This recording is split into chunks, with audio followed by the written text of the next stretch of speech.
Got another 12, 14 cars before the first time, unless you want me to start talking. Well, I got it. Actually, yes, and I am talking. Hello. Morning, everybody. Oops. I really need to pay attention to the knobs. Anyway, good morning. Welcome to the Loton Park. My name's Owen. I'm in Triangle, and then hopefully a museum. He's there. A very good morning to you. Of course, I'm here. Hello. Hello. Right. They only have to call us once. Both of us are named Owen. So if you yell Owen, you'll get one of two of us or both of us, depending on what's going on. Anyway, welcome to Loton Park. This is the Sunday of the Midland Hillclimb Championship round. So we've got all the time runs today. We're just doing final practice runs right now. We also have the members of the Porsche Club GB Speed Championship here with us today. They will be doing 2 practice runs and 2 timed runs, where our regular competitors, our Midland Hillclimb competitors will be doing a practice run, which they've pretty much all done now. And then they will be going into their timed run. So I will try to keep you up to date. There are some program changes. So if you have a program, handy, I will try to give you an idea. We've had some withdrawals due to a couple of illnesses and a couple of car problems and a couple that were racing at Chelsea last weekend and had an oopsie. So I will just sort of run down. So if you have a program handy, I'll quickly give you a rundown of any changes to the program. We've had a little bit of a red flag. There was a car that just sort of parked at the top. So we're just getting that sorted out. Right, so in your program, starting with the Porsche thing. Now, it does say BOC New Barn Car Speed Championship and Saturday only in the program. It is actually the Porsche Club GB Speed Championship. So a little bit of a typo, but if you notice, it's all Porsches listed down there. I hope I'm pronouncing them correctly. If someone says I'm not, this is a Canadian version. Right, so missing from today's runners is car 204 is not running. And then moving on to some other changes, if you go into your program to page 8, Class A11, we've got number 43 added, Michael Rutter. He's driving a Jaguar XK120. His regular Fiat is still being stubborn in a garage. I don't know if it has anything to do with being Italian or not. Moving on, in page 9, in Class C1, is car 43, which I've just said is moved to A2. Glenn Davis has had a technical problem with his car, so he's been unable to run today. And Phil Tucker, car 46, is also not running today. Moving on to page 10, car 53 and 753. That's Tim Painter and Andy Frazier in the Aston Martin Vantage. Unfortunately, they've had a little technical problem with that car, so they are not present today. And moving over to page 12, car 62, Phil Cook has been unable to make the call today. Going to page 13, we have Class I for race cars up to from 600cc to 1100cc. And that has Richard and Lindsay Summers have changed cars, and they are now in this class in their little DJ Firehawk. So I'll add them to. That's car 112 and car 812. So I'll try to fill that in for you as we go along. And yeah, moving over to page 16, if you're still keeping up with me. Car 709, Alan Warburton, is technical issue, so not here today. And cars 99 and 799 in Class K are also withdrawn, along with car 103, Tim Davis. He couldn't get going on. If you go to page 18, you'll see that car 812 and 112 are the Summers. They've moved classes. So if you've got a program there, I'll try to keep you up to date as we go along. So we're still on final practice runs. Welcome to Loton Park. We are doing a live stream today, so the old YouTube business is going on. So, yes. So I've just done a little bit of housekeeping there. We're, guess we could talk before I left Owen out to dry at the other end. So, right, morning proper, Owen. How are you? Hey, Eric, how are you doing this morning? What a lovely day. What a lovely day for a day of motor racing. Very informative there, Owen B. Thank you very much for those updates. Any other changes, obviously, you'll keep us posted as we go. So, as this place stands, what have we got coming up next, Owen B? Well, we've just... we're doing final practice runs. We're in batch 5. We're halfway through batch 5 at the moment. So we'll have that, and then we have about 8 cars in batch 6, and that's the all-swage Loton Park Championship runners. They've got their last practice run, and then we will be, well, then we will be starting again with the Porsche GB Club's second practice run, followed immediately by the first time runs for the Midland Hillclimb Championship competitors. Okay, very concise. Thank you very much for that. We really have got some stuff going on the track already. Yeah, you should have... Hope they don't peak too soon. No, I think Clive was trying his best to find the limit of the track earlier. Yes, I noticed. Right, that was Tim Elmer that just went by you, car 102, and I've got car 104 coming at me, Jonathan Varley, in the GWR Predator, 2-liter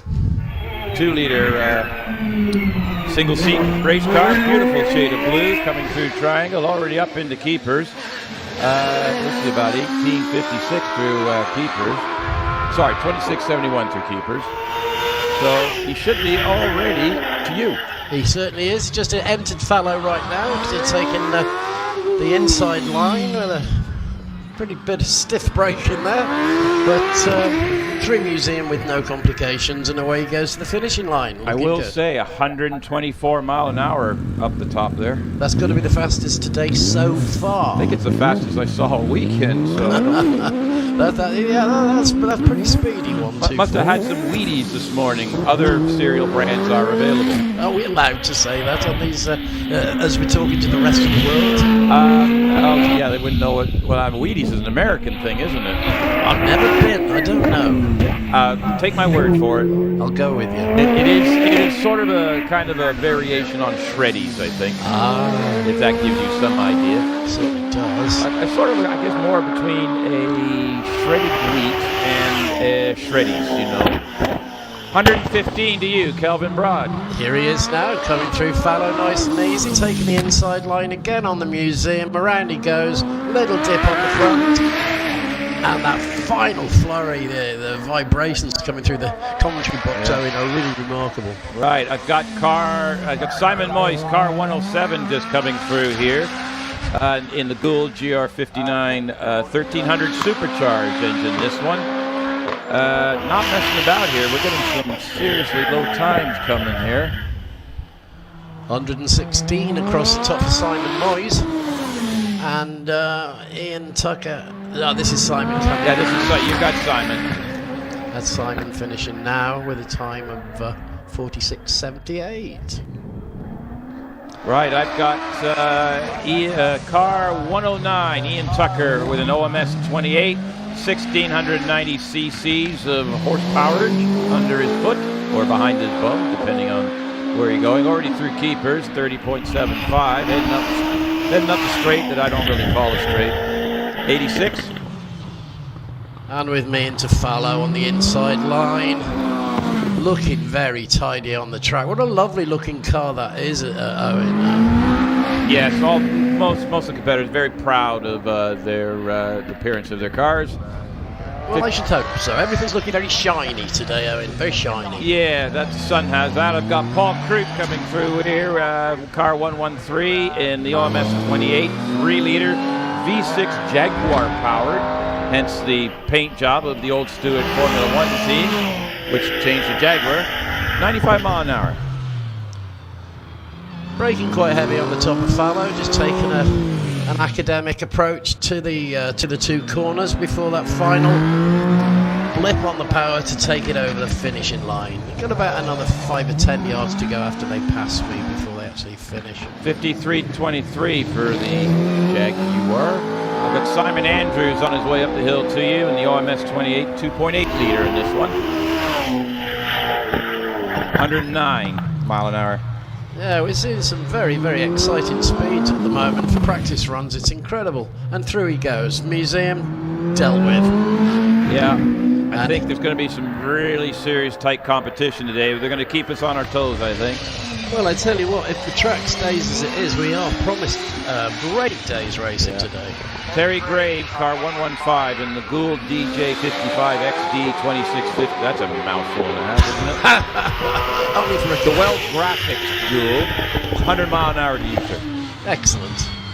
Coming right down to about 30 on the fallow turn, and again braking heavy on the Museum. Really got to watch your line as you come through fallow and Museum. You can lose a couple of seconds just by choosing the wrong line. Oh yeah, absolutely. Because you're suddenly at full pelt coming up the straight there, and all of a sudden you've got to start driving lines again. So. Yes, it's quite a test. The really nasty right-hander out of Cedars and left-hander straight into Museum. Right.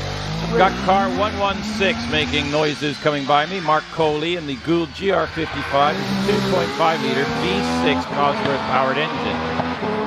Or is that Cosworth powered? Yeah, built engine by Cosworth. 107 to you, sir.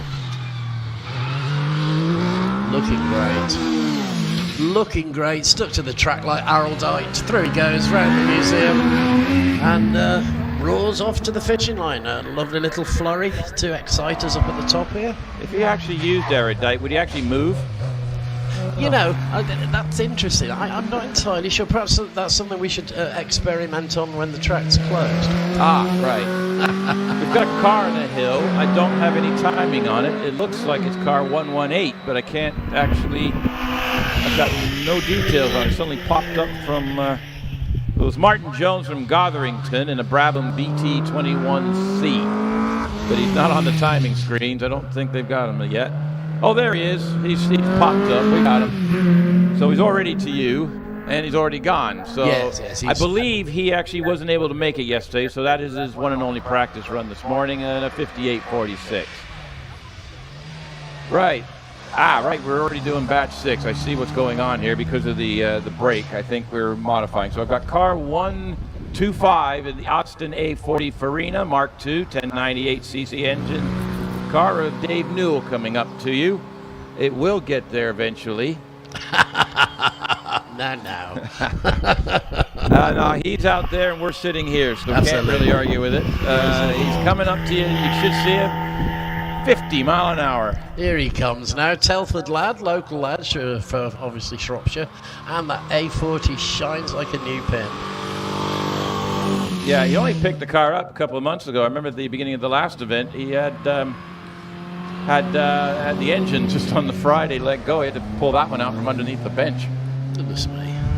Right, I've got Michael, he's done an 82.75. Michael Crutchley's just gone by me in the Alfa Romeo Giulia 1300 with a 1600 engine. I'm still trying to find out why it's a 1300 with a 1600 engine. It's You know, but a confusing. beautiful car. You know, pretty much period correct, I would have said. Lovely little car, and he's 54 mile an hour to you, sir. And he joins me now. It is an attractive-looking car, not aerodynamic, not going to break any world records, but a great car to see on the track nevertheless. There we go, round the top museum, lovely, well handled, and off he goes to the finishing line. What would you go with? Would you say the A40 or the Alfa Romeo is more of a conducive to racing a brick? What do you think? Which one has got the least aerodynamics on it? It's a close run thing there, Owen. I think we'll have to study that during the day. I think we'll have to do a study. We'll get some feedback from the audience. George Gwilliam is up to you, car 127, a junior driver. Yep, doing well. Oh, locking up on the top of the museum. Little bit of excitement as the wheels squeal, but no problems. Good run. Off he goes. No, very low horsepower car. He is looking to they're looking to go to a bigger powered car for next year. Yeah, 72.7. Right, car 128, Andrew Feekins is hanging out with you, Renault Clio Sport, 74 mile an hour. Yeah, here comes Andrew now, going through museum, looking very tidy, choosing the right lines this time, looking good, and off we go. No great world records broken, but a good time nevertheless of around about 68 seconds. Right, I've got car 129, it's a Ford Fiesta 1600. Joe Feekins is already on Cedar Straight. Joe didn't make it yesterday, so this is his one and only practice this morning, and then he's going straight into time runs. He's 66 to you, sir. Yes, here it comes now, and it looked like he was indicating. I don't think that's necessary. Great looking car, nice little checker on the top there, and through museum with no problems whatsoever. It's all going very smoothly up here at the moment. Owen, touch wood. Right, well, let's fix that problem. Car 130, Carl Beeman in the Renault Clio 172. Sounds, this car's got more of an attitude. You know, Carl's a regular here at Loton. 79 to you, sir.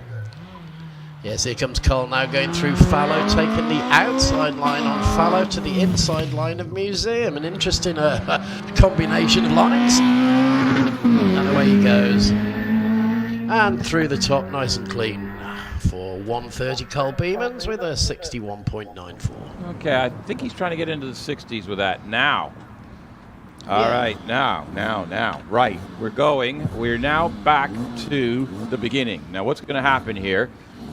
We have car 907 on the line. This is the Porsche Boxster S 3.2. We're back to we're going to round. We're starting with the second runs up the hill. This is a practice run. Now there's 3 double drivers, so they're just going to do this, and then they'll come back down the hill, and then we'll be starting second runs with the second practice run of the day for the Porsche. So this is second practice run for car 907, Simon Crystal, hailing from Northwood. Thank you, sir. No problem. I don't actually know where Northwood is, but that's where he's from. I'm probably somewhere south, knowing this country and naming if it sounds. Where is it? Oh, it's closer to the south. Well, why do they call it north? Because it's north of the south part. Anyway, to you, sir. Thank you very much. Coming through nice and easy. There he goes, through museum. Looking great on the track. There goes that nice little Porsche. Off to the finishing line. Right, David Hilton in car 215, Porsche 996, 3.6 liter, kind of your 911 variant. 80 mile an hour to you, sir. And braking right on down to about 20 for fallow. It really does catch him out into museum, round the corner, no problem, and a quick burst of power as he makes his way to the finishing line. With a time of 57.40 for Dave Hill. Not a bad time, not Pretty a bad good. time. These times are certainly going to be very exciting by the end of the day. Yes. Seen some good stuff. Northwood, ladies and gentlemen of the audience, please tell us where Northwood is. Do we have? Oh, yeah, okay. Well, they can email in. That's what they can do, Owen. Oh, no, they could go onto the YouTube thing and say Northwood is here. I'm not sure if we're doing live stream yet. The camera looks like it might be, but I don't know if we are. Right, okay. I did this last time because I suddenly got called, we're doing live stream, and then I was literally messaging friends going, can you check YouTube to see if I'm on? Or we're on, sorry. It was embarrassing. You'd think I knew what was going on. Ah, well, you know. Oh, hang on. I've had the We Are Live with the winky emoji. Oh, well, that is good news. Batch coming down to you, Owen. I think perhaps everyone can give them a wave and a smile as they go flying past you. Well, if they go flying past me, they're not going to make the corner here, I don't think. No, I presume they're going to be sitting on the brake by the time they get to you, Owen. But here they come. I don't know, yes. A nice assortment of purpose-built racing cars It's of very, all very flavors and styles. Good photograph opportunity, this one. Yes, absolutely. We also have an assortment of photographers who kind of like to pretend they're wildlife and hide in the brush. I've got, what have I got? Right? Oh, I'm being saluted. I've got one coming towards me from Lakeside up the triangle. I've got one running away from me going up towards that other corner, Hall, sort of entering Hall, so the beginning of Lakeside. And it looks like I got another one by the marshalling post exiting Keepers. That's all I can spot at the moment. How about yourself, sir? Well, to be honest, I thought I saw a deer with a hat on, but it in fact was our Jeffrey. No, that would be Jeff. Yes. If, you know. I did see some deer last time I was up here, and I got my eyes open all the time for deer. We actually had a deer on the track in the May meeting, which we did. We had problems. I don't know if it was the last time. Yeah, no, it was.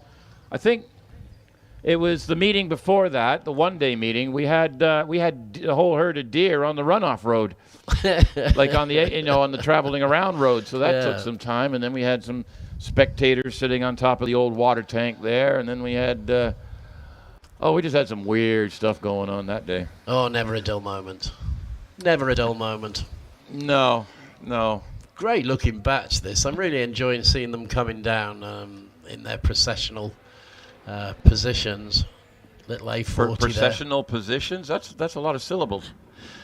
I'm pretty keen on syllables. Are you now? Oh, yes. Is that like, what was it, what did they call Ronnie Barker back in the day? He was mispronunciation everything.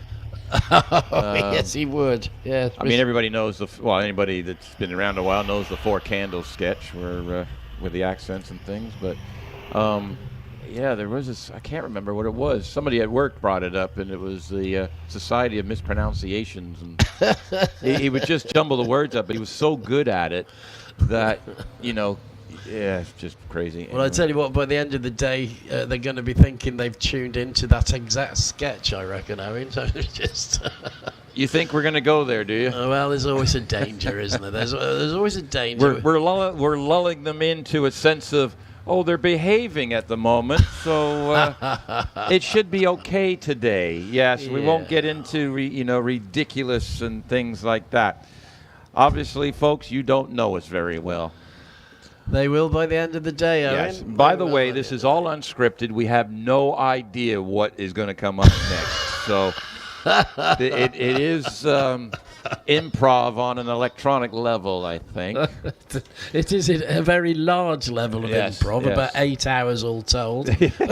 That's a long time. It's pretty long. It's pretty long. It's going to be one of those. Okay, just right.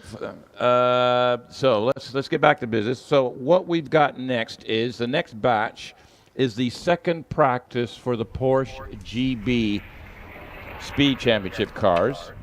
And then they will have 2 timed runs, one later this morning and another one after lunch. But on the end of this batch, we will have cars 715, 718, and 738, which are the second drivers of the Midland Hillclimb Championship runners in the standard-ish modified car classes. And they will be doing their first timed runs of the day. So my secretary skills, I am going to do my best to keep track of the times and class placements. I challenged myself today, and you're going to have to clean the mess up. You're relying on me for that? Well, what else have I got? Well, I guess so. Don't you worry, Owen. We'll get you through it. Oh, you're so kind. Right, Paul Watson, car 200, is just left the line in the Porsche Boxster S 3.2 liter. So the Boxster is sort of the, I think it's a lower performance model. It's sort of kind of like it's got a little boot on the back of it. Anyway, he's coming down Lakeside now.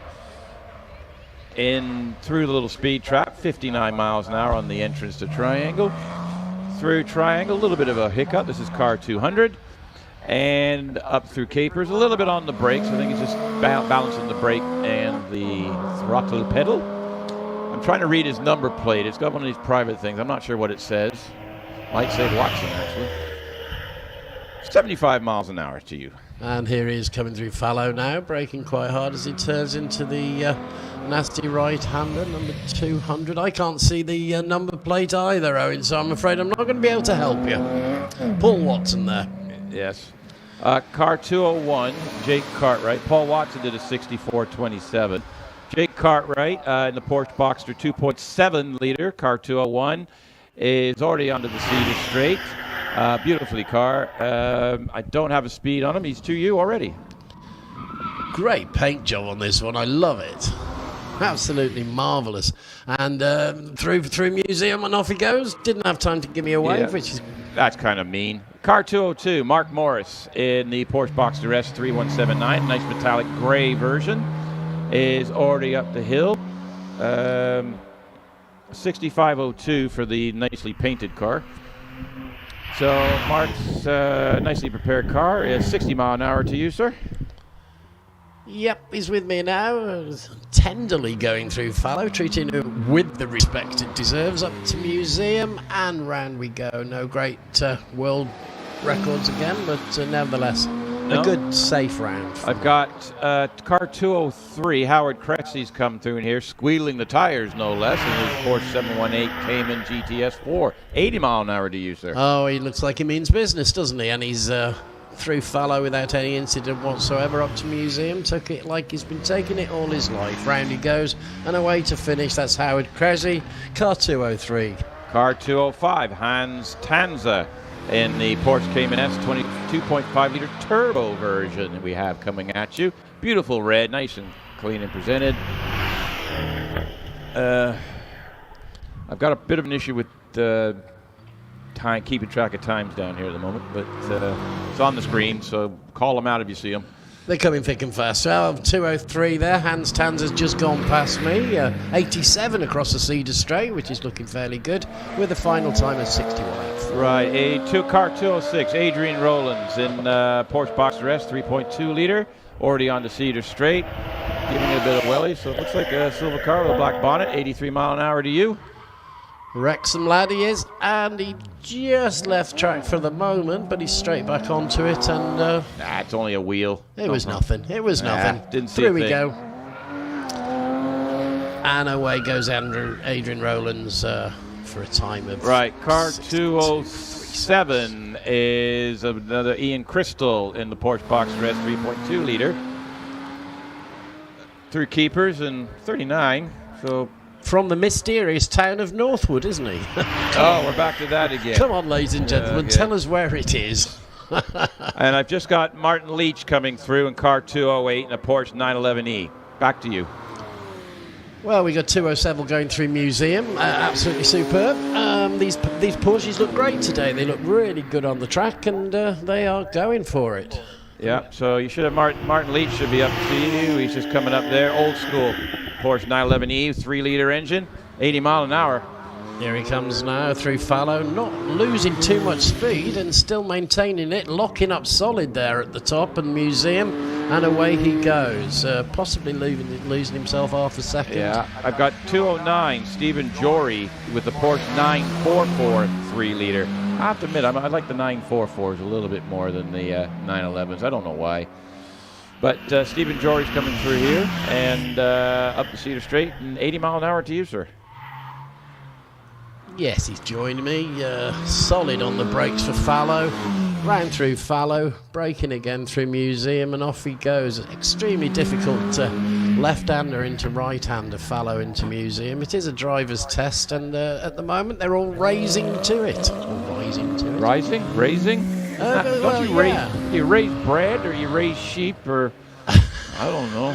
But you don't raise to the occasion. No, it is. No, right. you rise. You rise to the occasion, Mr. B. Oh, we have to have a grammar lesson here. Right, car 210 is Wayne Eason in a Porsche Boxster with a 2.7-liter engine in it. Orange and silver in color, metallic gray maybe, bright. Anyway, all the way through keepers, a little bit squealy tires, but is giving it a bit of a what for. Well, I can hear him, but I can't see him. Well, he's right there. Well, he's with me now, isn't he? You blinked. I must have blinked. Through the fallow, into museum. Solid break at the top. Round we go. Through museum, way to the finish. Good safe run for Wayne Eason. Right, Garrett W. Evans, I think. I might have that not quite right here. I'm just checking. Geraint W. Evans, yes, thank you. Car 211, beautiful Porsche 911 Carrera 3.0 with a 38300. And I've got Mel Spear just coming through here in car 212, which looks like an Italian version. Well, I've got 211 going past me. Geraint Evans actually going for it, looking quite good, but not so fast on the Cedar Straight. Yeah. And a 69.6. I got a text in saying that Northwood could be between Wem and Ellesmere. That's the only one that Lee knows of. That's going to be up Ellesmere Port area. Anyway, car 213, Andy Fagan is with me, and you've got the Italian paint flag going by you. Yeah, Mel Spear, number 212, 81 across the straight, and a 60.66 in. Pretty good. Not bad. Who are you sending me? Andy Fagan. Andy Fagan, car 213, in a Boxster S 3.2 liter, 84 mile an hour. Cuts the inside line on fallow into museum. A little bit of braking on museum. It is quite sharp turn, but anyway, he took that with no problem whatsoever. Andy Fagan safely back. Right. Tim Barber, car 915. Porsche 996 GT3, 3600 cc, 94 mile an hour. Oh yes, he needs business. Doesn't that look tidy?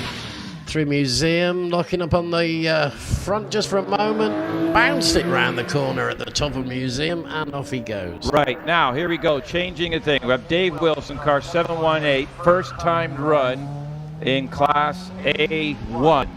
So this is the first time run. We've done with our Porsche Speed Championship practice runners. So Dave is already through keepers, up Cedar Straight already. 36.29 at keepers. So this is a double-driven car. 79 mile an hour to you, sir. Right, Dave Garnett from Cheltenham in his Renault Clio through fallow safely into museum, looking rather good, takes the inside edge, round the museum with a little bit of braking, and through he goes all the way to the finish. Good safe run again for Dave Garnett.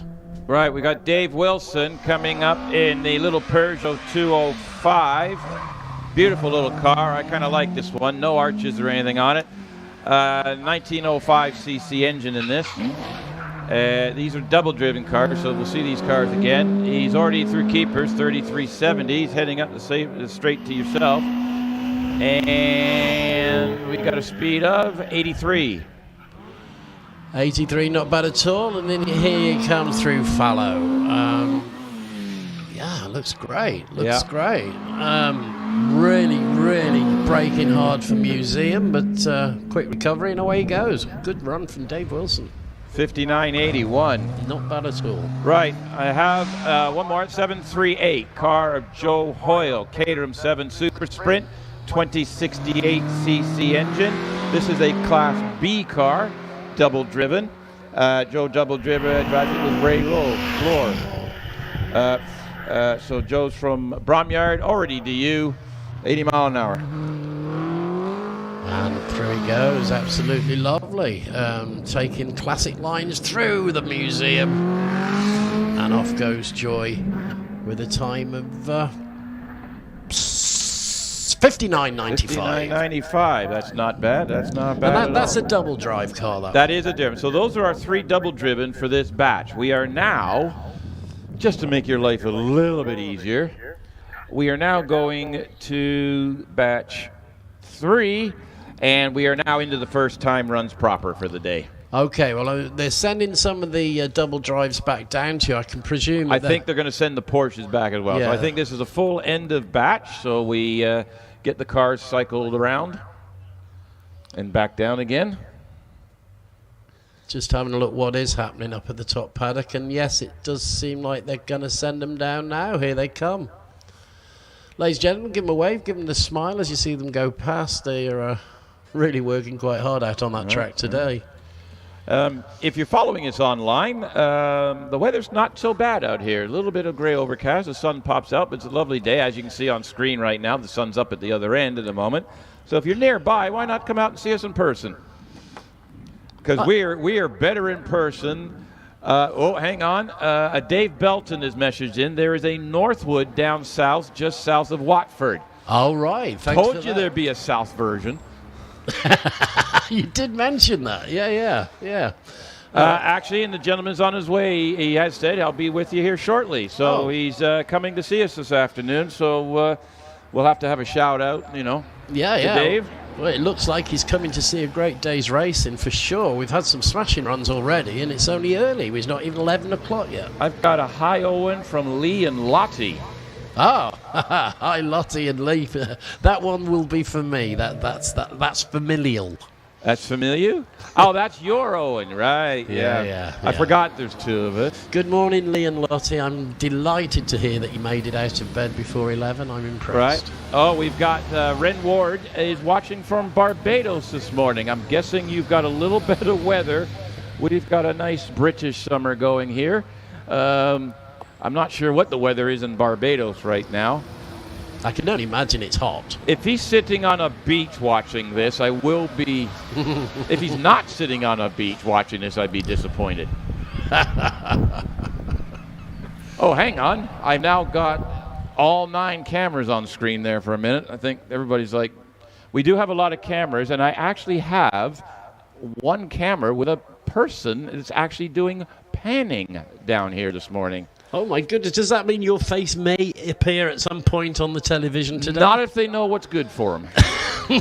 I was going to say that you're our secret weapon. We can't go showing you off. No. Anybody sees me in person, they'll be, they require, Specsavers. Need a lens adjust. What happened to you? I saw an Owen, right? And they got double chances. Well, I just dragged you into that by accident, didn't I? You did. Okay, right. Double runs. No, well, we've done the double run. Else. Right, excellent.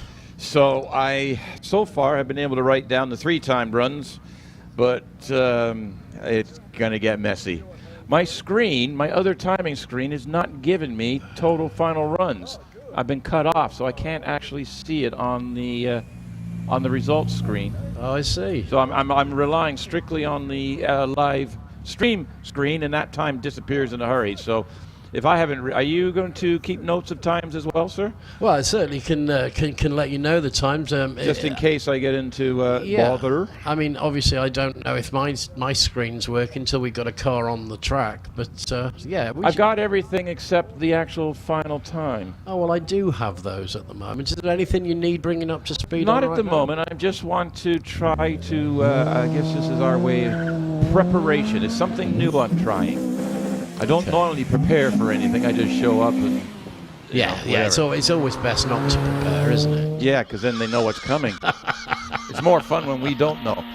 We have a car on the track, sir. We do, number 15. We do have number 15, who's pulling that inside wheel up nice and high, the way a front-wheel drive car should be. This is Ian Richards in a Renault RS Clio 182. This is the shared car. This is car 15. He shares it with David Garnett.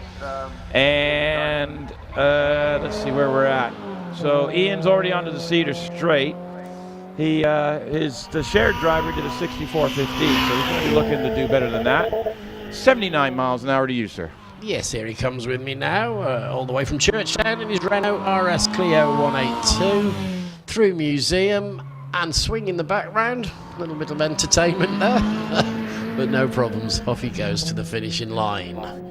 And I'll give you the speed on that just as soon as we stop racing. It's 63.02 for Ian Richards. Right, we got Robin Holden in a mad Mazda Roadster 1884cc, car number 16. Bit of a hoonigan. 80 mile an hour to you, sir. Yeah, we got some smoke coming off the back wheels as we braked into fallow there, and accelerating hard into Museum. Another quick flurry on the brake, and through he goes. We're looking at a time of 61.80 for Robin Holden. Very good. I have a Lotus Exige, Simon Curtin, car 17, in the S2, Series 2 version, 1796cc engine. I'd say it's a tin top, but it's not. It's obviously got a carbon fiber fiberglass type body. 85 miles an hour to you, sir. We've come to a little bit of a stop there at the top of the track. It looks like he's pulled over to admire the scenery. I think he wanted to look at me in the commentary box, which is fine. Is that why he's turned around and gone the other way? Yes, fritting him off. So, unfortunately, that's a failed run for Simon Curtin. There's no problem. It just the car decided it went left and then kept going left. I think we overcooked it just a little bit. Just a little bit, spun it around. So he's taking it up the what do we call that? Well, it's a collecting paddock, really. Collecting paddock room. Yeah. And right, we've got Dave Wilson on the line, but we should have Robert Wilson on the line, car 18. They forgot to change the numbers, I believe. On screen, the marshal is currently fixing the numbers on the car. So timing is put in the 718, but it's actually car 18. So hopefully they'll pick that up in a minute. We've already seen 718, Dave Wilson. This is car 18, Robert Wilson, father and son team. I can't remember which one's which today. I was talking to them yesterday. I would take a guess at the older one's probably the father. I appreciate your observation on that. Anyway, Robert's off the line. We've got it sorted out. Car 18. Here he goes. The second time for the little tidy Peugeot 205 with the 1905 engine. No arches or anything. All on 13-inch wheels. Quick little thing. About 170 horsepower, they tell me. It is road going. It does have a bit of interior in it, but with basically what Peugeot 205s came with. But he seems to be in a hurry this morning, sir, to come and see you. Well, I can understand that. Oh, well, I can't. So, I mean, hey. Anyway, I have no speed, so... Here he is now with me. Ludlow driver, in fact, local lad from Shropshire, through the museum. Very, very tidily done. Nice little display of driving as we go through the museum for a final score time, I'm sorry, of 60.03. That's from Robert Wilson. I've got Ross McDonald from Cirencester, car 21, Porsche 911 Carrera 2.7 RS replica 3300, 77 mile an hour. Oh, well said, Owen. And through fallow he goes, looking great. Very, very shiny. Off you go. You're like a cat. You like shiny things, don't you? Nice shiny things. So that was Ronald McDonald there going 63.16 for the Porsche. I've got John Maycock in the Porsche MX-5 1884 turbocharged, this one. So this has got some serious grunt in it. That's a Mazda. Mazda MX-5, yes sir, with a turbo powered engine. Putting the turbo to great use. Lovely little slide action on the bottom of fallow there, but absolutely total control, no problems whatsoever. Through he goes, John Maycock. 57.64. I've got Simon Tarlin, car 23, with a Porsche 996 GT3 3.6 liters, so a bit more of a modern version. 2.18 on the 64 foot. So that was got a good launch on it. 78 mile an hour to you. He breaks down very, very hard on the top of Cedar Straight. Braking again in museum. A lot of use of the brakes there. Through he goes with a final score of 62.52 for Simon Tarling. Car 25, Simon Hutchinson, BMW M2, drives it like he stole it, 75 mile an hour. Oh yes, we've seen this car before. This is a Stafford lad, isn't it? And he does drive it like he stole it. A great looking car, and round he goes. Not always an advantage to have the bigger cars on such a tight track, but nevertheless they do rather well. 58.67, so not too bad. I've got Rodney Isles in the car 26 in the Alfa Romeo 4C 1750 Turbo. Pretty little car, this Alfa. It was Ben's favorite. By the time at the end of the day, I convinced him the Peugeot was better. 82 mile an hour. Oh, well, I can see why it was Ben's favourite. It's a gorgeous looking car, isn't it? Through Fallow, through Museum, round the corner he goes, past me on the right-hand side and off to the finishing line. A lovely looking drive from Rodney Isles there. Right. That's a 58.92 in the Alfa Romeo. Right, I've got Michael Rutter, car 43, but not his regular car. He went and borrowed the neighbor's again. This is the Jaguar, This is the Jaguar XK120. He's switched classes, so he's an A2 with this. And sounds amazing car. Beautiful sounding car. 64 mile an hour to you. I love this car. I was watching it yesterday on live stream, and it just is a racing car. I love it. It's not fast, but it does it in style. It does it in style. You're right. The driver looks so sedate as he goes flying past, and nevertheless. Meanwhile, you've got a Hoonigan coming through and a Subaru Impreza STI. James Dockery's already with you. 7077 for the Jag. Bringing it almost to a stop on Museum, but anyway, through he goes. James Dockery there. 83 across the Cedar Straight, not bad at all. Those numbers are climbing. Stephen Moore, Mitsubishi Evo 6, 2.3 liter turbocharged four-wheel drive, 76 mile an hour to you. Through Fallow, nice and easy, very daring through Museum. Very little use of the brake as he goes. It just makes a few seconds, or a few tenths of a second difference. 57.11. Alan Mansfield's coming to you in a Hoover. No, it's a Toyota car 32. It's a Toyota GR Yaris 1600T. I know, but it goes by here. Whoosh. I know many Yaris drivers that would take offence at that, Mr. Yeah, I know. 78, but they don't know where I'm living at the moment. Through he come, through Fallow. And a little bit on the brake through Museum, no problems at all, and away he goes. Greeling as he goes, Alan Mansfield. Yeah. I've got Ian Fido in car 33 with the Yaris GR Circuit Pack version, 63.69 for Alan Mansfield. Ian Fido is sort of the Circuit Pack option. I haven't dug down and found out what exactly that means, but he's 79 to you. And here he is with me now, braking right down to almost nothing as he turns into Fallow, racing up to Museum, accelerating through the top of Museum, and away he goes onto the straight to the final line. Ian Fido flying through with a 62.69. Right. Rick Letty is on the list for today, but he is not. He's a non-starter. So we have Royce Stanley coming at you in a Mitsubishi Evo 5 RS 2296 TT. Make that Evo fly.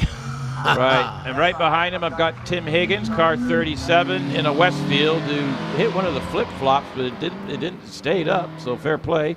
The Westfield SCI 1998 cc coming to you, 58.14 for the Mitsubishi. And we're up classes again. This Tim Higgins, we are in the Class B now for road-going specialist production cars. They're coming quickly at us out of here at the moment, Owen. Yeah, I really do like watching those Westfields. They're lovely little cars, and through he goes, nice and safe. Yeah, 59.50. He just pipped Joe Hoyle by 0.5 We got you should have Ray Lohr with you. Yeah, Ray's just gone past me now on Museum, and certainly not hanging around. Obviously got a meeting. Yeah, got car 39, Sean Toms in the Superlight R400, 1800cc coming at you. 58.40 for Ray Lohr. So he's kind of jumped into the class lead there a bit. Unofficially. 74 to you, Sean Toms. These Caterhams are certainly cars to watch. They look good on the track. They're fast, and they can certainly handle these corners with such a plot. Absolutely. And you can see the driver doing all the action as well. Yeah. I've got car 40, Steve Garner come through here, Westfield SCI 2.68 liter engine. 2068. What's an SEI? I'll get back to that in a minute. Okay. I missed that. I think Sean Toms did a 60-50, didn't he? Anyway, so you got car 40. Yep. Steve Garner. All very good and very clean at the top here. No problem for Steve Garner. Right. I've got. So I'll catch up. The SCI, I believe it's the SC injection version, but they do different. Westfield do different size and widths of cars, so do variations on them. Got you. You got Andrew Russell coming at you. We're in Class 3A, the Ginetta G15 1120cc. There were 4 that started this class. He's the only one left at the moment. He's going great guns. Took a really wide approach on fallow, tightening up for Museum, and through on the inside of Museum. Away he goes to the finishing line. Well done, Andrew Russell, with a time of 6:137. Yep, you got Roy Holder.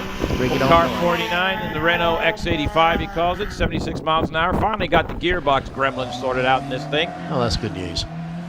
And then right behind you, we have the birthday boy, Mark Honey, car 50. It is his birthday today. I'll hold off on the number until the second run just to see if I get any bribery for not mentioning it. I know what that golden figure is. Yeah, we both do.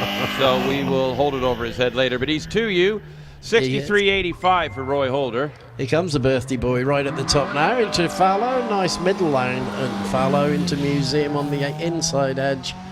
And off he goes to blow out the candles on his cake. Mark Honey. 64.45 for the birthday boy. Right. Got Michael Harriman, young lad in the Clio Mark 1, 1998cc, but absolutely killing the hill this year. Already to you, sir.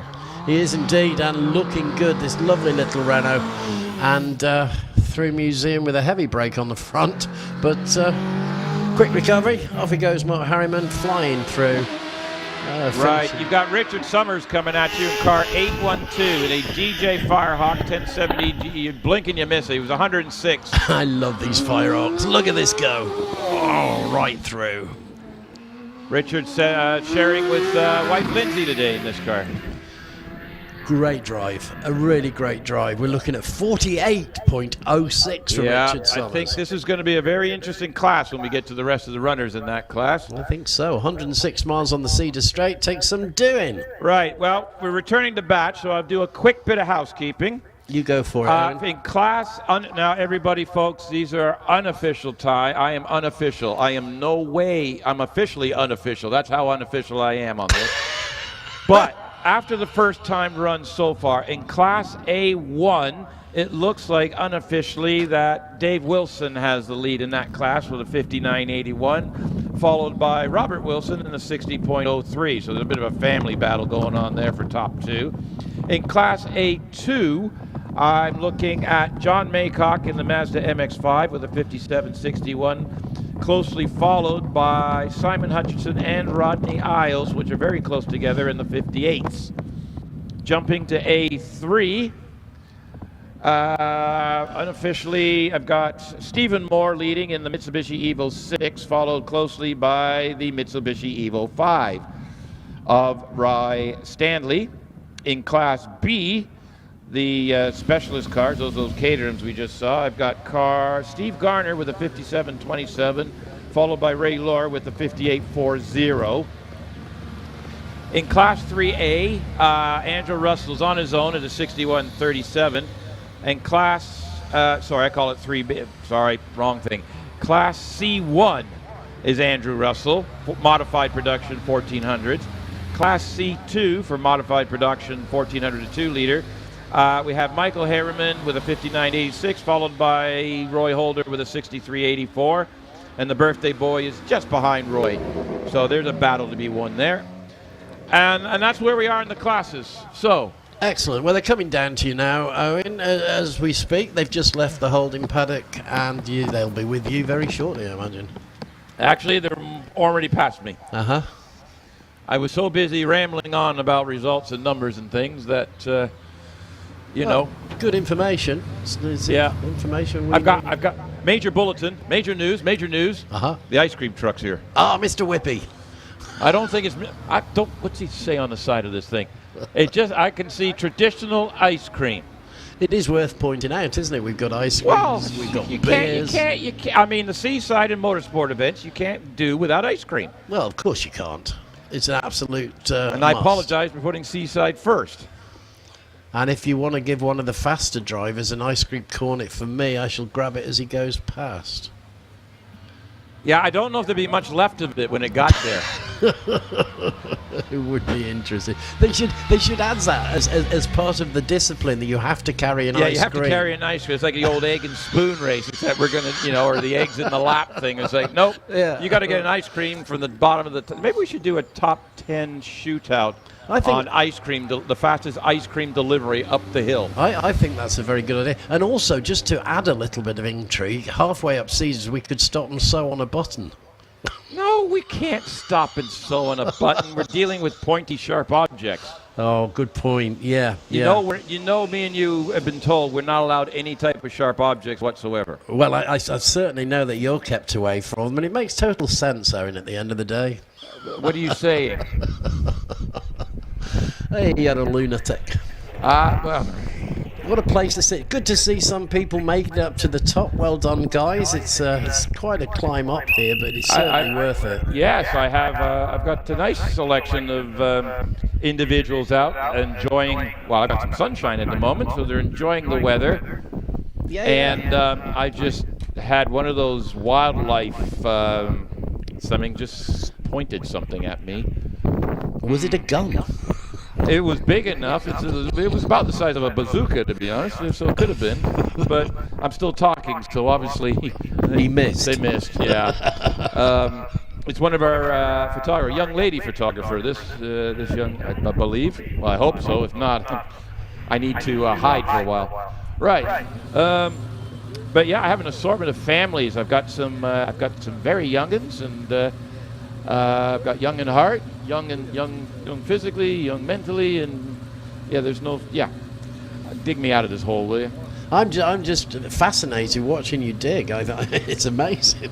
I know. I give JCB a run for their money, don't I? That would be a backhoe or a digger for our international. So we've established that the audience, some proportion of the audience are young. I believe that was your own. Yeah, we're starting them. I believe the might have an under a 1-year-old out here. An under 1-year-old. An under 1-year-old. Well, that's me mentally. Oh, hang on. Right, shall we get back to some proper business? Let's talk about racing. Let's go. Well, we have Richard Jones on the track, car 52, in a Porsche 911 3-liter. So we're dealing with sort of the older style of things. It's got the old black silver number plates on it. Right-hand drive. Nice little car. Richard Jones. He's through triangle nicely, up into keepers, doing that whole Porsche, body movement around as it does. Up Cedar Straight it comes. So now we're into Class C3, modified production cars over 2 liters, 74 miles an hour to use, sir. And he joins me at the top through fallow with no real issues at all. Through museum, same. Absolutely textbook operation through the 2 corners. And away goes Richard Right, Jones. I've got car 55, Peter Turnbull, in the modern version. The Porsche 911 GT3 Cup car, 3.6 liter. And, completely different errors, I think, between these 2 cars. 6020 for Richard in the orange 52, so 81 to you. And he didn't lose a lot of that speed as he came through me. He's just completing museum with a spectacular little break on the back, but away he goes, Peter Turnbull. Right, I've got Carl Stevens in the Mark 1 Golf GTI 1984 cc turbo engine. Talked to Carl quite a bit. He's still trying to get the handling on this, right? He's got 370 horsepower in this thing. It's a handful. 86 miles an hour. That's a lot of horsepower. Through he goes.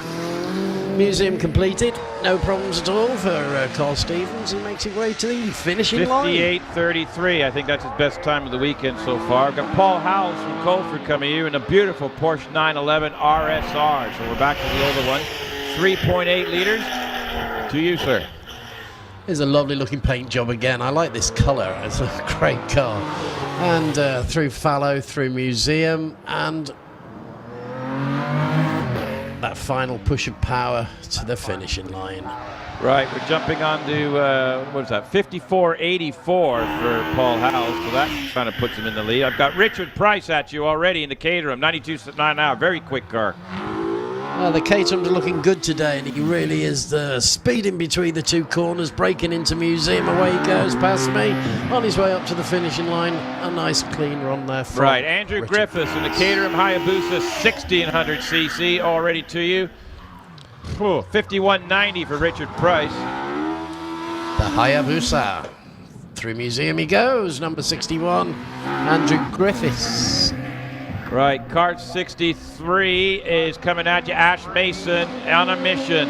Westfield SCI 1340 Supercharged. Just had a great time from Andrew Griffiths, by the way, of 50.45. Ooh, that is quick. That's not bad at all. Here comes Ash Mason now. Ash might be able to get into the 49s. I think that's a target. He's quick, you know, consistently in that neighborhood. It looks like he's done it as well. Nope. No. Not quite. Just out, 50.77. Right, I've got Reese Jones in the beautiful car 67 in the Van Diemen Multisport 1988cc engine car. Sort of a take on the old Malik's sports racers. 87 mile an hour to you. One of my favorite cars on the track. I watched it yesterday on live stream. I read that wrong. It's actually Robin Nicholson in the Malik. I got it wrong there. Robin Nicholson, yeah. Yeah, sorry. 55.70. 55.7. Reese Jones is now on to you in the Van Diemen Multisport. My apologies. I love this 83 mile an hour. I know you do. I really do. I love watching this car. Superb, superb. Well, ran through Museum he goes, and I was just listening to the engine then, just for a moment. Yeah, I thought you just sort of behave yourself. It's a family channel. I do like that I've car. got car 68, Derek Kessel coming at you. Maguire Mini Cooper S, 1360S. We got Purpose-built car, this thing. 57.54 for Reese Jones there. Derek Kessel coming up with me now. 82 mile an hour. Little Mini Cooper. It's pretty much a tube frame with a body stuck on it. It's had a lot of work done, hasn't it? More work than Michael Jackson. Yeah. I've got Martin Watts, car 69 in the Sylvia Riot 998cc. And basically the number plate says R1 Riot, so I'm guessing it's going to be the Yamaha R1 engine. Did we get a time on Derek? Yes, we did get a time on Derek. It's 58.39. Thank you, sir. Right, Martin Watts is to you already. Yeah, Martin Watts nicely through fallow between the two corners into Museum, takes the inside edge, and away he goes. Number 69, Martin Watts, with a time of 55.79. That's quick. You've got Graham Lopes coming at you in a Lola T492 with a 3.2 liter in it, 96 mile an hour. It's a fast car. It is. Goodness 203 me. on the 64 foot, so this thing has got some serious grunt to it. Aerodynamics. It's got some downforce, I would have said. Yeah. 56.35. Right, coming to you, Graham Lopes. This is going to be the Hotley contest. Car 72. I got Graham. We're with Richard Walker. Richard Walker. My apologies. Car 75. Multitasking is not good. 94 mile an hour in the OMS CF04. And the OMS CF04 flies by. I think they put all these extra letters on to test us. It is a bit of a test, isn't it? Yeah. 51.83. We got Gavin McLaren. Now, let's get back to track here. Car 76 is coming at me. Gavin McLaren in the OMS 2000M with the 1070cc motorcycle engine in it. I'm guessing it'll be a GSXR. Seems to be the popular engine for that size. Coming to you, 99 miles an hour. Arriving with, we've come to a stop. And he's missed the apex on the corner, I guess we would define that. Yeah, no problems, just a little bit. So we'll catch our breath for a second while we sort this one out. Let me just go back and try to do a quick review, if you don't mind, sir. No, you're fine. He's back on the track, by the way, Owen, taking it through. So it'll be quicker, but we've got a red flag car in front, so the marshals are going to have to back him up and get him off a triangle. So he stopped right at the red traffic lights. Right, just to go back, so just to review, where we did. We just did Class D. And we've got a quite battle in that Class D in the modified specialist production cars. We have a Andrew Griffiths with a 50.45, followed closely by Ash Mason in a 50.77. That's close. It is. In Class F in our Sports Libre cars, up to 2 liter, we have a 50. I didn't have Robin Nicholson's time down. I've got a 55. I don't know if, can you have Robin Nicholson's time for me? Car 66. Yes, I do. It's 55.70 for Robin Nicholson. Right, 55.70. So he has just, unofficially, folks, he's got 5570, followed by Martin Watts with a 5579. Very close. That's 9/100ths of a second. That's pretty good. So Graham Lokes in the Lola T492. He's all by himself in Class G. He did a 56.35. And we're now into Class I, where we had Richard Summers already on a 48.06, and we've had Richard Walker just do a 51.83. Right, my housekeeping is up to date. Okay, so Mark Shankler was flagged off down at the bottom with you, I take it. Yeah, something funny is going on. I believe I have the clerk of the course going for a wander up the track at the moment. Okay. The car went a little bit further and then it didn't. So I think they were just going to have a timeout. So we do have time to catch our breath. Well, I'd like to talk to you a little bit about Mark Shankler's car, this Force HC. I've not come across this. What car number are we talking about here? Number 77. 77, the Force AC. Force, we're not seeing too many at the moment, but Force is another specialist race car manufacturer for hill climb cars. Oh, right, okay. Another single seaty. Single seaty? Seaty. A seaty, yes, a seaty, very much. It in the same ilk as the Empires and the OMSs, the DJs, the Goulds. Force, I haven't seen many Forces recently. I think there's a few more running the Sprint Championship than there are the Hill Climb.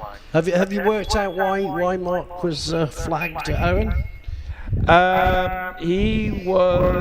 We had, because it was 76 that missed the corner at the top, yes? Yes, that's right. Yeah, and he was already on track, so it was a red flag situation. They were just trying to get the car rotated around. Oh, hang on, I'm being handed handwritten notes here. Have you still got a job? You are sacked. Well, I'll miss you. I have a little bit of background regarding one of our Porsche competitors. Okay. And I think this is the brightly colored Porsche. I'll come back to that in a bit. We'll try to get that in because he's doing something. He's doing something very important for a charity. So we will. Yeah, it is the colorful one, and he's doing a charity, orangutan veterinary aid. Wow. So orangutans, obviously, most people have seen on television and around the world about the orangutan sanctuaries in various countries. In this case, he's doing work with Sumatra. But I'll get a little back to more in that in a bit. Yeah. About that. But the livery, he says, the livery on the Porsche is a Valiant style with an orangutan twist, which I believe is that brightly colored that we were commenting on earlier this morning. Yes. So anyway, yes, so Force HC is that, and Mark got red flag right between two marshalling posts, so they had to turn him around to get him back down the triangle and out so he can have a rerun. Nigel Pitt is just off the line, car 78.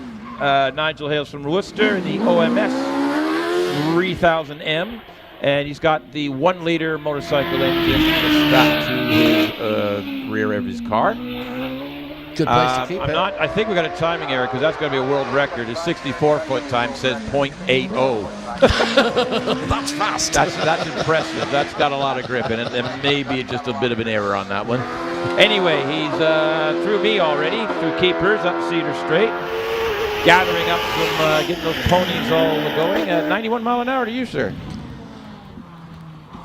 And through he goes into Fallow, taking a good line into Museum. Round we go for a great rush to the finishing for the OMS for Nigel Pitt Round about 52.35 for the... Not a bad time. It would be if I wrote it down correctly. Right, we have Clive Austin, car 79, the Donut King, or half Donut King today, in the Empire Wraith 1058cc. I won't even ask the story about the Donut King. Well, he gets to the top and turns left and then doesn't like your look, so he turns around and goes the other way. Now it makes sense. 108 to you, sir. Let's try this one. Well, he decided not to donut for me, but instead take the traditional way through the corners, and off he goes through museum, front lifting as he goes, little flurry, lift off the front, and flies it through to the finishing line for 48.24. Yes, sir. Not messing about. Clive has actually made top 10 runoffs in the British Championship in the past. Car 77, Mark Schlenker. Force HC, 998cc, 103 mile an hour to you, sir. Here comes the Force now. Good to see it going. And he's through museum, and away he goes. Good run.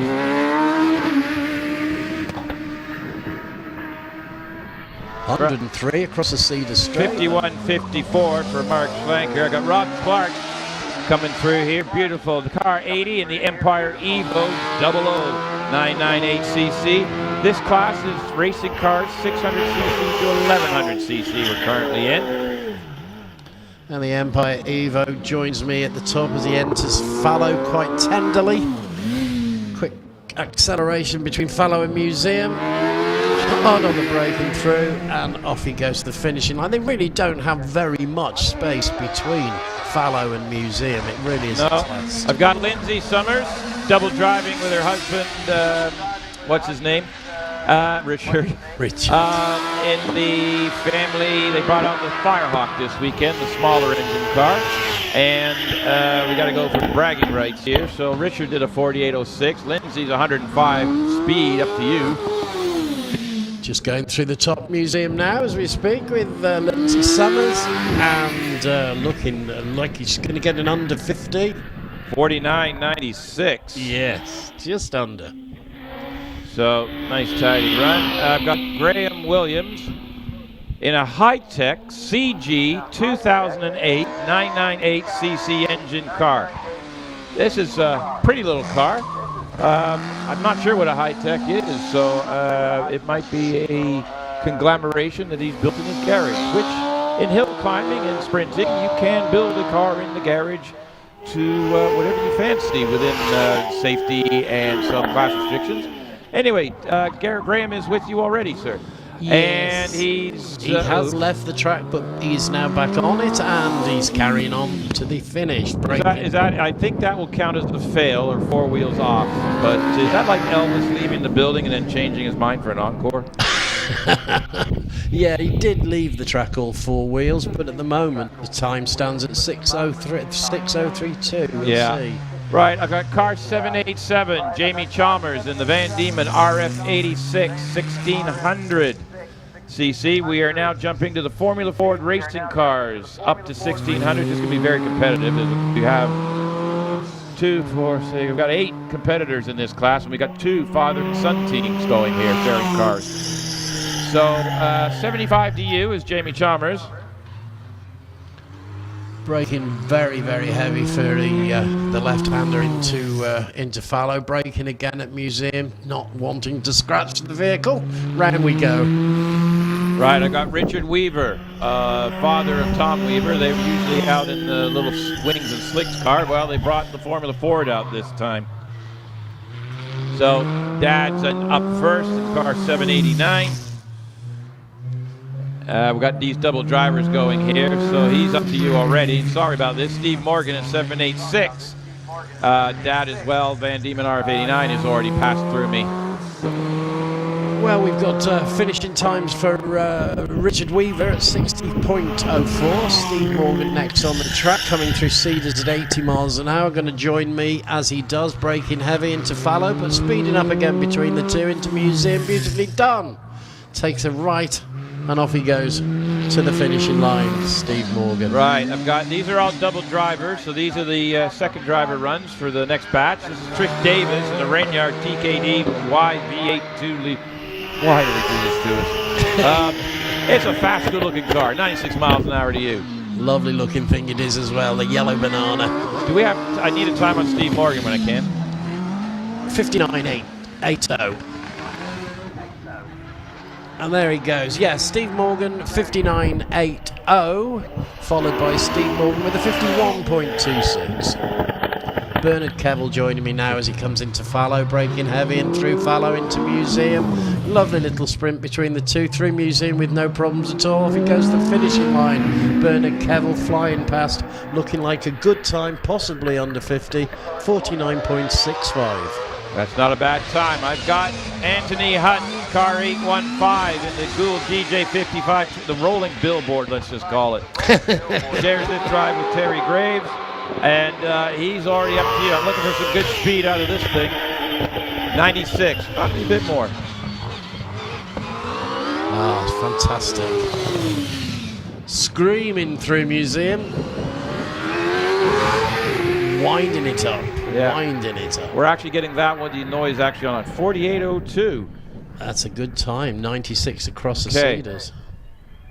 So. Okay, I hear whistles blowing. Are the police trying to chase you down now?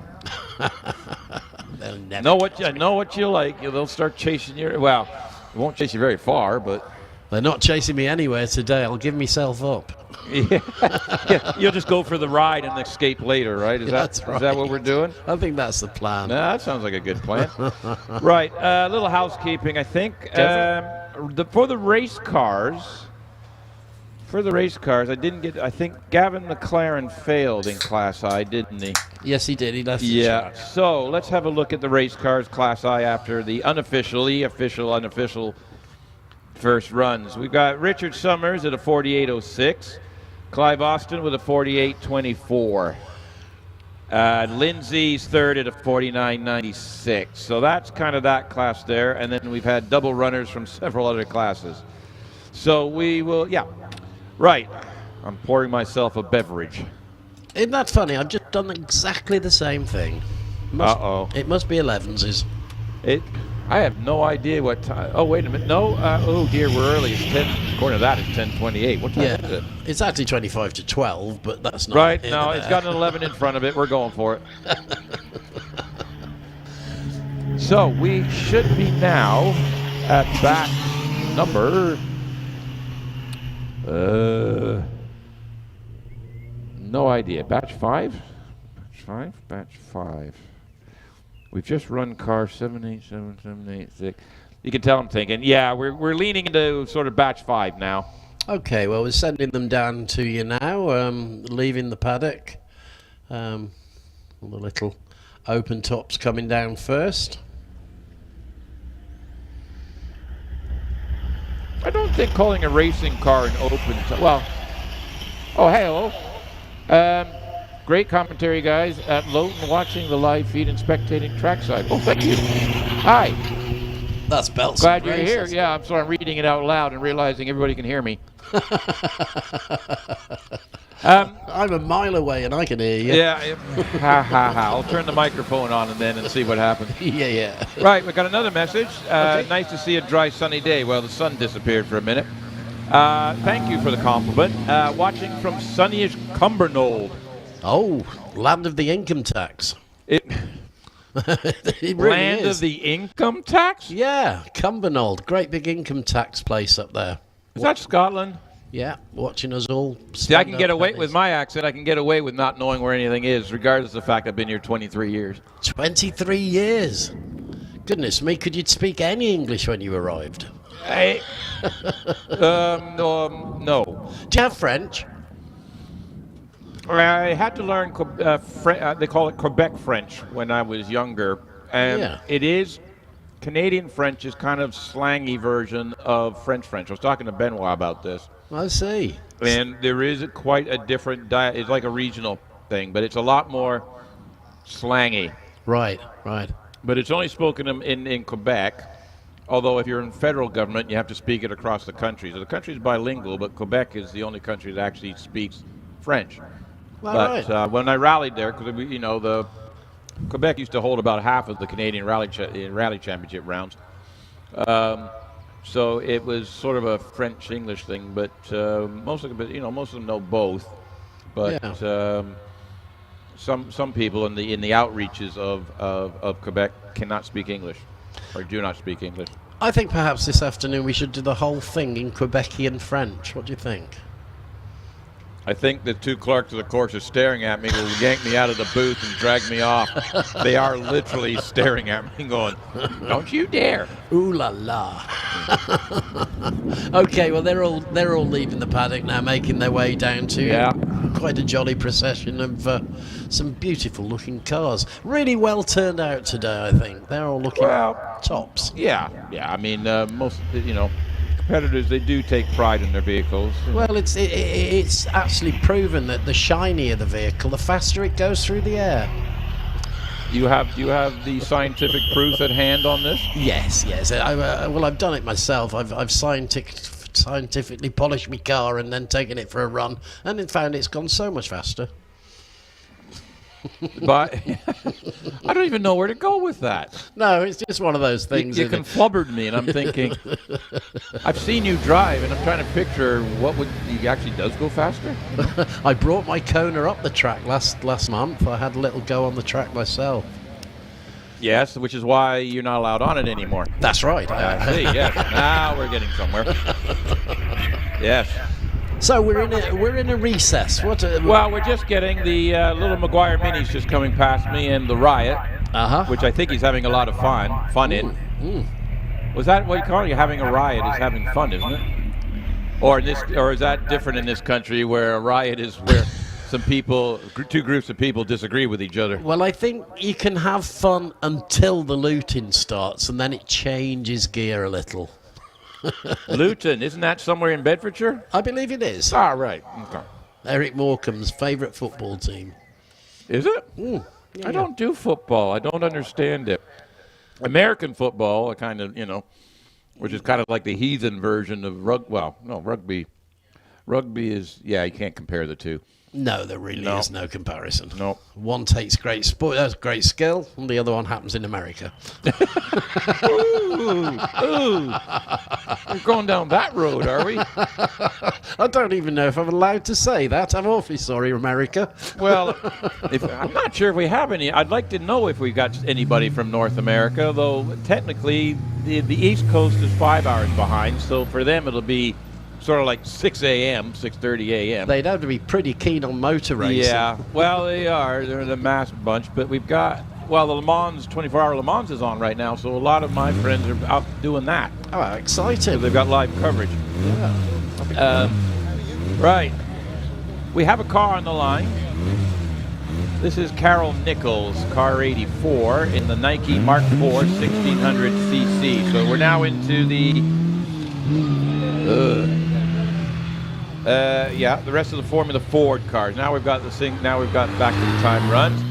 Carol wears the traditional open helmet with the goggles because that's just the style it is. I love Carol's driving style as well. It's a real sit up and beg, isn't it? She's quite. You think so, but actually she is in the car. It looks like sit up and beg, but she's actually laid down quite flat in the car. Really? Yeah. It's a little off-putting. It's almost like laying in bed with a pillow behind your head. I really couldn't drive a car in that position. No, you have enough trouble driving to sit up. Anyway. Anyway, Carol's come through here, plodding her way up. She was 4/10 off her best yesterday. She was getting a little stressed out. Anyway, 66 miles to you. And here she is now, entering Fallow, nice and easy. Quick sprint between Fallow and Museum, braking heavy into Museum on the inside lane and away she goes. Right, I've got Les Buck in the Pringgit Mistral Formula Ford 1600. Both these cars hailing from basically late 60s, early 70s. Les and Carol have quite a good battle, because they're in the older Formula Fords as opposed to most of the class being in the newer ones. Pringgit Mistral. Yeah, Carol wants me to call Les the ninja because every time she thinks she's got him, he sneaks up behind and beats her. 59-46. Nice to see the rivalry on the track. Yeah, the banter in the paddock is something else. Right, Tom Morgan, son of Steve, one of the new young bucks, 79 mile an hour to you, car 86. Yeah. Looked very much for a moment like he might just touch the grass, but no. Completely four wheels round on the tarmac. I like to see that.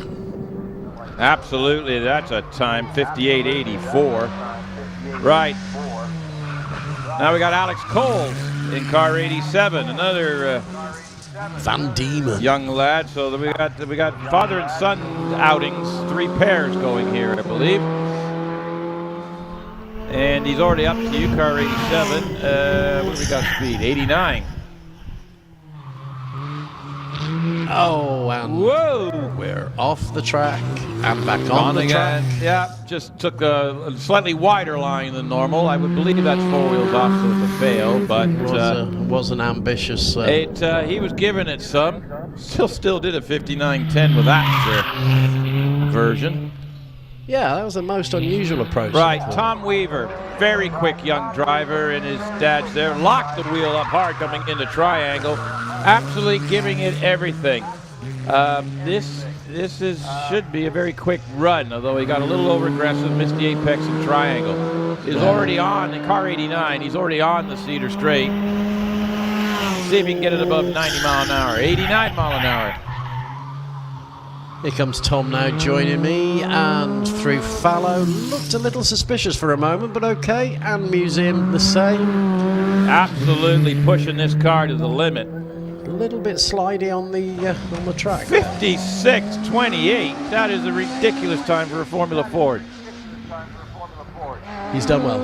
He's done. Right, I've got something a bit more noisy than obnoxious coming at you. Car 92, Gary Hill in the OMS 2000 M1440, 101 mile an hour. Goodness me, and here he comes, breaking down to about 70 for the turn into fallow and then into Museum. No worries. And away he goes. Right, Gary Hill over the line in a 49.86. He's in the racing cars, 1100 to thingy. I got car 93, John Stockley in a Force SF 1585cc engine. Sounds a little more, sounds a large motorcycle-y type job. Did a 193 on the 64 foot. Oh, this is another one of the forces we were talking about, isn't it? Yeah, this is another Force. 102 to you, sir. Yeah, through fallow, no problems, and through Museum as well. This guy means to make some serious time. He's looking good at 93. John Stockley through that 48. 48 flat, 4800. So that's, we've got one more driver in that class, except I'm not sure there. So we're just waiting. We're getting into the cars that are a little more finicky on the start line. When we get to the higher powered or the specially built, the hand grenade engine jobs, they don't start the cars up until basically they're ready to go, because the engines are very sensitive to heat temperatures. So they try to pre-warm them, and some of them in this type of thing. They can't run the engine cold, but if it's too hot, it hurts the engine. So they're very finicky. So we're getting into the finicky territory. So the pace slows down for us commentators just a little bit.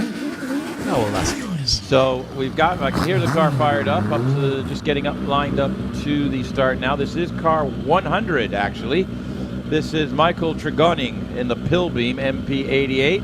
And as you can see on the back wing, thanking the marshals. Remembering, we can't do motorsport without marshals. And the marshals are all volunteers. And they come out because they love the sport. So the spectators wouldn't be having anything to look at, and the racers wouldn't have anything to do if we didn't have the marshals. So we all owe marshals a great thank you. I would second that with no hesitation. They do a superb job, keeping what could be potentially quite a dangerous sport as safe as it possibly Absolutely. Can. Anyway, here comes Michael down towards me, and looks like a 1998cc engine. I'm thinking it's a car-based engine in that thing. Up through keepers.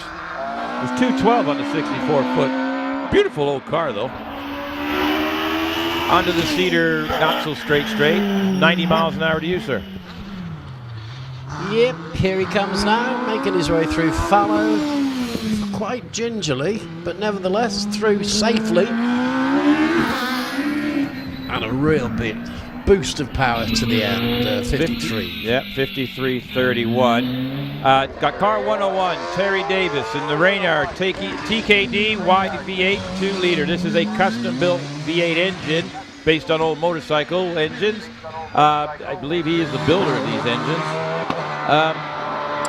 207 on the 64-foot. Very quick and rapid thing. 93 mile an hour to you. Braking quite heavy for Fallow, but through with no problem. Little dance from the back as he goes through and into Museum, taking Museum as though it wasn't there. These 51.55. I've got Tim Elmer, car 102 in the Dallara F399, 1998 cc engine thing. 213 on the 64-foot. On his way to you at an 88 mile an hour. He's going to disappear into time. Well, from true Shakespeare country, Stratford-upon-Avon, there he goes, Mr. Tim Elmer. Looking for a time on under 50 seconds. I think it's going to be achieved. It is. 49.79. Very nicely done. Very nicely done. It's going to be faster runs of the day. Right. I've got Jonathan Varley coming at me, car 104 in the GWR Predator 1998. Another specially built hill climb car, GWR brand. Under 2-liter, 225 on the 64-foot, so it's a little bit off the other guys, but think how much grunt he's got in this thing. 135. That's a lot of grunt. That's unbelievable. That's just. Oh! Locked it up hard going in the museum. May well have lost a little bit of time there. He did come to a halt on the museum corner. 47.59 with a lock up to almost a stop at museum. Oh, you've got to respect that. That's ridiculous. 135 miles an hour on the cedar strap. Yes, sir. That's right, we're not done yet. I've got a Force TA 106 of Calvin Broad coming at you. 206 on the 64-foot. 90 out Lakeside coming into Triangle. We're up to the 1600 to 2-liter with supercharged forced induction. 110, sir. 110 down to about 60 for Fallow, and through Fallow into Museum, Thrownbury Museum, and now that extra burst of power as he makes it to the finishing line for a 48.09. 48.09 indeed. Right, we've got car 107. We got a little bit gaps now. Car 107 is Simon Moyes in the Gould GR59 with a 1300 cc supercharged engine. 203 on the 64-foot. Regular competitor in the British Championship, doing the Midland Hillclimb Championship as well. And this is the 1602 liters. Oh, it's forced induction. 121 to you, sir. Yeah, that really did look good as he came out to Cedar. Incredible. A little bit of a flurry of the. Whoop! That Treatham Museum getting tricky. Yeah, I don't quite know why he overcooked that, but anyway, no damage done. 47.44. Hey, hang on. I've got Ian Tucker in an OMS 28 1690 try to enter Triangle. Kind of sideways. That's an interesting approach. It was. Got it back under control, but I think he may go. I need to brake a little bit earlier next time. 89 to you, sir. And here he comes, this time getting the braking right as he goes into Fallow, through Fallow, across to Museum, round through Museum. Oh, and again there's something going on there. Something going on into Museum. The guys are locking up or something going on there. I'm not sure if there's some rubber on the track. 52.94, he got that in the end. Now we're into the big boys. Racing cars over 2 liters. We've got Paul Krug coming at you. Car 113 did a 197 on the 64-foot. And this is the Jaguar V6, 94 miles an hour to you, sir. Beautiful looking car, this one. Always a pleasure to see on the track. And through we go, through Museum. Okay. Not punishing it too much, just taking it steady for a nice 5.2.23. 52.23, yeah. Car 114, Simon Andrews, and another OMS 28, 2.8 liter version this time. 203 on a 64-foot. 111 to you, sir. It really does cause a problem for them when they get to the top. They really have to hit those brakes, but no problems at all with both corners. Got a photographer up here with me this morning, working his socks off. Good morning to Be you. careful, they're hunting victims. They're hunting photographic, someone to take. They'll point that thing at anybody. Well, I think he's got a really good place to stand at the moment. Right, I've got Terry Gray's car 115, the rolling billboard, I'm calling it today. Gould DJ 55XD 2650. 205 off the line. 93 mile an hour through Lakeside. Goodness me. And 111 to you, sir. And through he comes, the Cornish lad from Launceston, through Fallow into Museum. And a great push towards the end. Lovely looking car, took that beautifully. 48.14 for Terry. Yeah, down in the 40s now. This is hot, heating up a bit. Right, I now have car 118, Martin Jones in the Brabham BT21C. We are now into the... this is the last. This is sports racing cars manufactured between 1972 and 1985. So we've got this beautiful little Brabham BT21C Martin Jones, or 83 mile an hour, so not hanging about. A thin car, a thin little car, that one. Cuts through the air. No, don't think we can call it a downforce, though, unless you put blocks of weight. Right, now we'll get into the all-swage competitors. At the end there, we've got Dave Newell by me in the car 125 in the Austin A40 Farina Mark II 1098cc B-Series engine, rear-wheel drive. You have a little breather. 51 miles an hour, that's his best speed yet up that hill. Here he comes. Oh, it's lovely. A sedate little vehicle making his way round Fallow and owning the road as he gets to Museum, pushing it hard. Away he goes, the A40.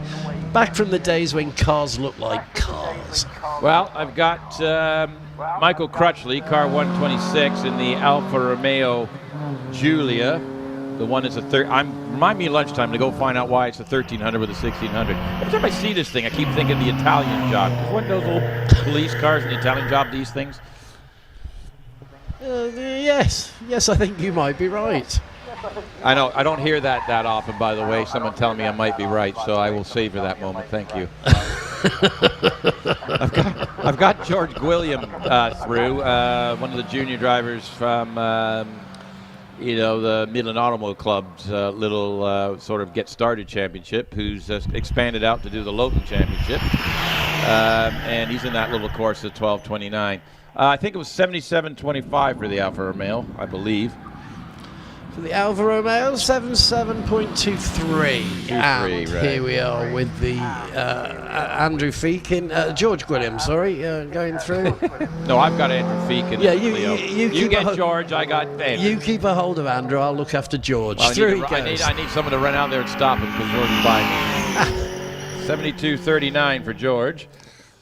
Yes, Andrew Feakins in the Clio Sport, 1998cc, 75 miles an hour. And I've got Joe Feakins in the Fiesta just squealing his wheels through here.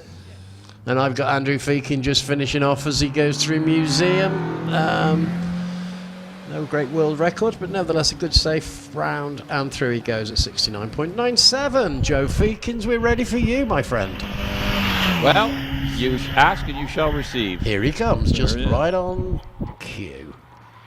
I'm glad some competitors are paying attention. We'll use this car for a game of drafts. Yeah, I think there was a chess game going on earlier and they had to stop it. I've got Carl Beeman in car 130, the Renault Clio 172, 1998cc. The full preparation, this car. It normally runs, it would be a Class C2 car under normal circumstances because of the way this thing works. He's in the Loton Championship class today. 82 mile an hour to you, though. Oh, really giving it some beams out of Fallow and into Museum. Braking heavy into Museum. Picking up very quickly. No time lost at all. A great display of driving. Oh, 60.08. You'll be happy with that. You should be. Have you got car 129's time for me? Yes, I have. It was 70.57 for Joe Feakins. 70.57. Now, Right. Hang on to your hat, Mister. I think I know what's going on here. We're now doing first-time runs, second driver. We've got a couple of cars coming up for the Porsche GB Championship. Ah, right. Okay. So we've got on the line here first should be Simon Crystal, car 907. So this is their first time runs. This is the second driver. So we've got a few of these, and then we'll end the batch. So Simon's off the line in the Porsche Boxster S 3.2 liter Porsche. It's the Porsche Owners Club GB Speed Championship. So you would guess need to run a Porsche. Anyway, he's here to me at Triangle already. Nice and tidy, squealing tires. So I'm guessing it may be on a road tire, this particular car. They have different classes within their championship, so their scorekeeper will sort this out. Up through keepers. He goes onto the Cedar Straight. I'm guessing this is more of a standard type car. And he's joining me now on fallow as we speak. He's braking very heavy into fallow, but not making too much work of it as he comes through to museum, not pushing too hard. Round we go, and away he goes to the finishing line, number 907, Simon Crystal. Right, I got car 2 on 5, beautiful red Porsche 996, 3.6 liter of David Hilton. Already at you. Yes, he is, and braking hard as he comes out of museum and into the final little bit of a dance at the back, but that was okay. Well, it's got everything at the back, so it's a 5703. Yeah. Well, yeah. On they come, and I'm looking over to the holding paddock now. We've got them making their way down. We've got the big fast racing cars first. Yeah. Doesn't it go quiet, Owen? Doesn't it go quiet? I'm sorry, I stopped talking. Yeah, so the batch is returning to you. Some nice runs there, ranging between 7.0 seconds and 4.9 seconds. So. Oh, I guess I better do a quick rundown since I've started something. I can't stop now. Well, there might be one person here interested in this. Okay, so we had in the Formula up to Class J in the Formula Ford class pre-1994. Tom Weaver set a ridiculous time in the family wagon at a 56.28. Next quickest was a 58.84 by Tom Morgan, another son, sharing the car, and that was I think. And then we've got a 59.46 of Les Buck in there. So Tom Weaver, I know he's quick in their other car, but apparently this young lad, I believe he's only 16, can absolutely pedal a car. They're at the age it might be that, or he might be the 17, and Tom is the 16. There was a 16 and a 17-year-old going on here. I was talking to them. Oh, that's fabulous. So I got confused. Moving up to Class J. It looks like their car 96 did not run that time, so we'll have to see if that one's a no-show, or we'll find out what happened, or they just decided not to run the practice. But Class J after the time run, well, it's a time run, so what? Yeah. We have John Stockley at 4.8.00 and Gary Hill at a 4.986. In the up to 2 liter, normally aspirated, we have Jonathan Varley with the 47.59, followed by Tim Elmer with a 49.79. In the racing cars, forced induction, that's turbocharger, superchargers, up to 2 liter. We have Simon Moyes in the Gould with a 47.44 and Calvin Broad with a 48.09. And then in the racing cars, we seem to have lost a couple of cars here at the moment, but in the racing cars, over 2 liter, unofficially, folks, this is all unofficial. I've got Anthony Hunt with a 48.02. I've got a Simon Andrews with a 48.06. And a Terry Graves with a 48.14. If you can get any closer than that, be my guest. And in the Loton Park Championship, these cars do run in different classes. The All-Swage UK Loton Championship, folks, is a handicap system. So, and they have their own classes as well. But in that, the Loton Park runners today in our program, Andrew Feekins, Carl Beeman has done a 60.08, and then Andrew Feekins a 69.97. But Carl's car, I know, is a modified production car, and the other cars are road-going cars, so there is a difference in normal classes. And hang on, I'm handing more paperwork. Goodness me. Right. Well, we have, after the first time runs, I actually have in my hand the Midland Hillclimb Championship runoff, the first runoff of the day running order. Already? I do have it, sir. Goodness Simon, me. and so we've got an overview here. So, fastest car qualifier was Simon Noyce with a 47.44. Slowest qualifier was Bernard Kevel with a 49.65. And get this for times, keep this in mind, these are cars in different classes. We have Simon with a 47.44, then a 47.59, then a 48.00, then a 48.02, two 48.06s, a 48.09, 48.24, a 48.79, and a 49.86. Well done, sir. Well done. That's how close this is. So it'll be interesting to see who actually takes the champ round on here. Now, the batches come back, so I'm under the impression we should have the Porsche Club's first time runs, and then the runoff, the first runoff of the day. Okay. So we're with the Porsches first. Yes. So I do want to cover. We've got car 200 on the line, but car 201 is the next car up. This is Jake Cartwright. I want to just mention this out. He's supporting OVAID, which is the Orangutan Veterinary Aid charity. They're collecting money for veterinary equipment to be taken to Sumatra for the rehabilitation centers for orangutans. If you've ever seen them on television, folks, if you have the opportunity or able to, go have a look at the car for one, but also if you want to find out more about it. Paul Watson now. But please, folks, if you have the opportunity or able to, go have a look at the car for one, but also if you want to find out more about it. Paul Watson's come through here, car 200, Boxster S 3.2 liter. The track wasn't wide enough, so I saw him kick up a little dust on the entrance keeper. He's onto the Cedar Straight now, 79 miles an hour to you, sir. And he's into my eye line as we speak, through fallow. Nice and easy does it, into museum. Pretty academic, no problem. Away he goes to the finish. That's Paul Watson getting through with a nice 63.96. 63.96. Okay. So now we've got Jake Cartwright on the hill. He's not monkeying around. He's getting down to the job. You had to get one in, didn't you? Can't help myself. Ovate, there he goes. 201, looking great. Great paint job. The orangutan car. Jake Cartwright. Yeah. So if you're able, if you're interested in supporting the charity, you can go see him.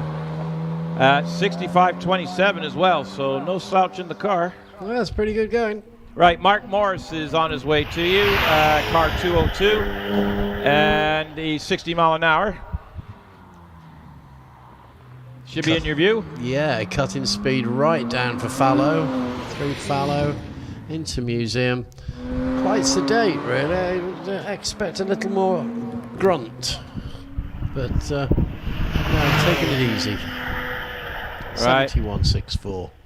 Who have I got with me now? This is Hans Tanzer in the Porsche Cayman S 2500 Turbo, I believe, car 205, I think. I've lost track here for a minute. No, that's number 203. Yeah, I've lost timing for a minute here. Please make notes of things. I'll get back to me. The Howard Cressy in 203 from Weatherby in the Porsche Cayman. Right, so he's... I don't have a time for him, however. No, we might... We just got a technical problem, folks. Car 205 has just come by me on the hill. Hands 10. Hands... hang on. Hans Tanzer in 205 in the Porsche Cayman. Okay, apologize to my online viewers at the moment. He's having a little bit of technical problem, but we will get it sorted out shortly. So on the track and on your screen right now is car 205, Hans Tanzer. Braking hard into Museum. Out he comes, opening up again for the final rush. That's Hans Tanzer. And I do get finishing times up here for them, and that's 6:138 for Hans Tanzer. Right, I've got car, hang on, 6:138. I've got car 2:06. 2:06, yeah, Adrian Rowland's coming through here. Silver and black thing, absolutely giving it heck. The back end is dancing around a little bit on this. In the Porsche box to S. We're onto the straight now. To you. Some interesting braking as he approached. Yes, absolutely. But through anyway, no problems. And there he goes through Museum, past the commentary box, and on his way to the finishing line for Adrian Rowlands, looking like 5:9.73. Right, I've got Ian Crystal with me, shared car with Simon Crystal, car 207, the Porsche Boxster S 3.2 liter. Still got a bit of weird things on the timing screen, so if you're watching on the stream, apologies for a minute, they are working on it. I'll do my best to give you accurate times here. So this is Ian Crystal to you, sir.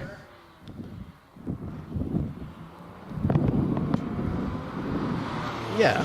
I think I've lost you there for a minute. No, it's okay. I was taken a bit by surprise because I've got all Ian Crystal's timings up before he's actually finished. They're off peak. I'm looking at the last time only, so we're going to go with 67.19.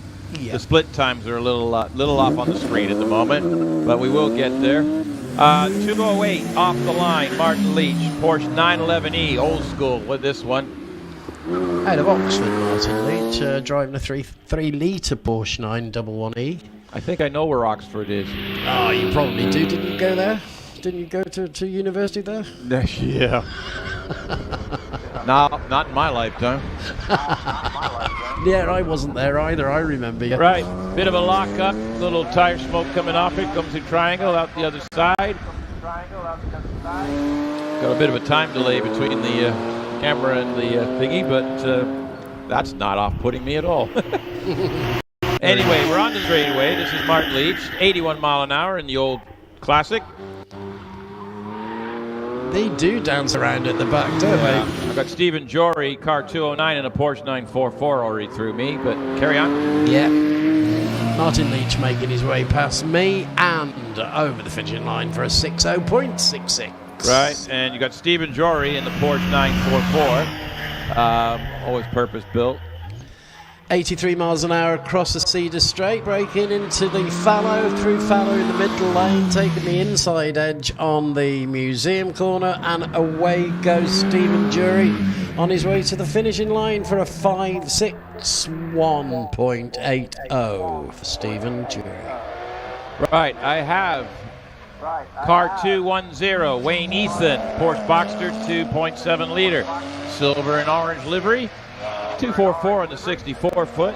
Ooh, got a bit of smoky coming out the back going through keepers, so and a bit more smoke going up straightaway. Oh dear. It's a little smoky coming to you. A little bit smoky as he joins me as well as he goes through. 211. Yeah, 211's come through here and sort of slid wide a bit. I'm wondering. I'm concerned about this. Yeah. Well, our marshals will be on top of this instantly, so if there's an issue, they'll find it. Yeah, they will. Right, you've got Garrett W. Evans coming at you with the Porsche 911 Carrera 3-liter, 3,300cc engine, 80 mile an hour. Standing on the brake to enter fallow, through fallow and into Museum on the inside edge of Museum, opening up, away he goes. No problems, 211, Garrett W. Evans.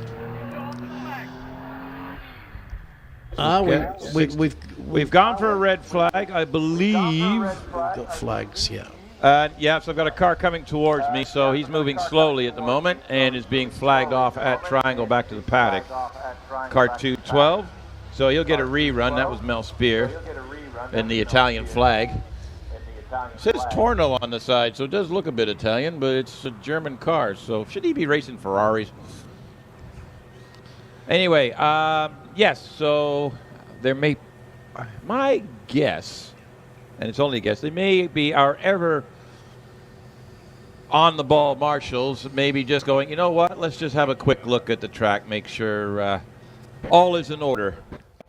Yeah. Because that was a bit blue. I have to admit, that was a bit bluey smoke that was getting. Oh, I see. You've got a gathering in front of you. Yes, I have. Yes, I have. I think they're taking a look at this issue with the track. We do seem to be having a little bit of slide on the top turn. Yeah, well, I wonder if it's that, or because the cars after those Formula cars are doing all right, but maybe that smoky was just getting a little too smoky.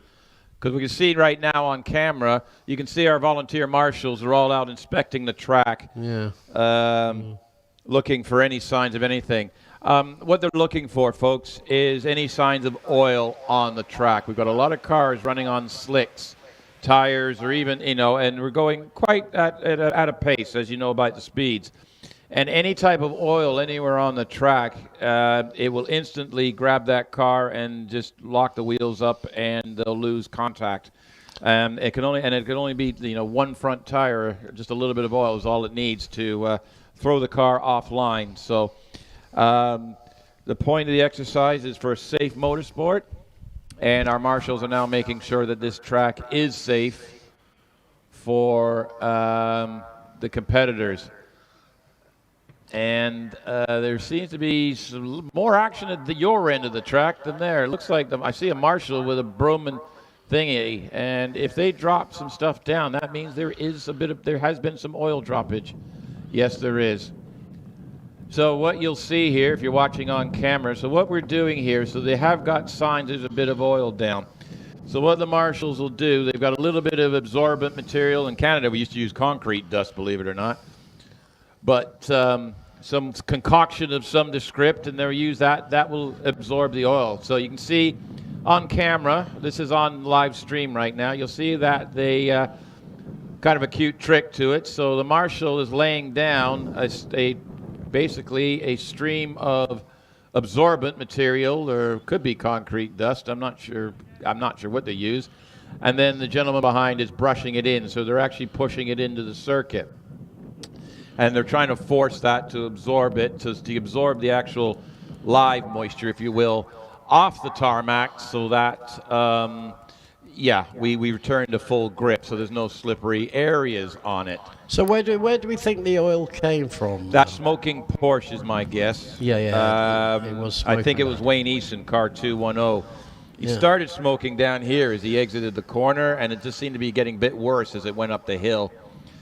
So what you're seeing here, and this is going to be interesting because both places that are being absorbed right now are right on the lines in Fallow and Museum. Oh, yeah, it's going to make some sort of interesting driving. Well, they'll brush it off, and the competitors will be told about it, just give them a heads up on it, and it will blow off quite quickly.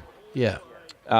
You see the marshals, they're sort of pushing the dust into the moisture or whatever's on the track, and then that'll sort of suck it out. So there will be the dust there, but the cars won't lose grip on the dust once it's cleared. Once you get that excess out of the way, they'll just carry on as normal.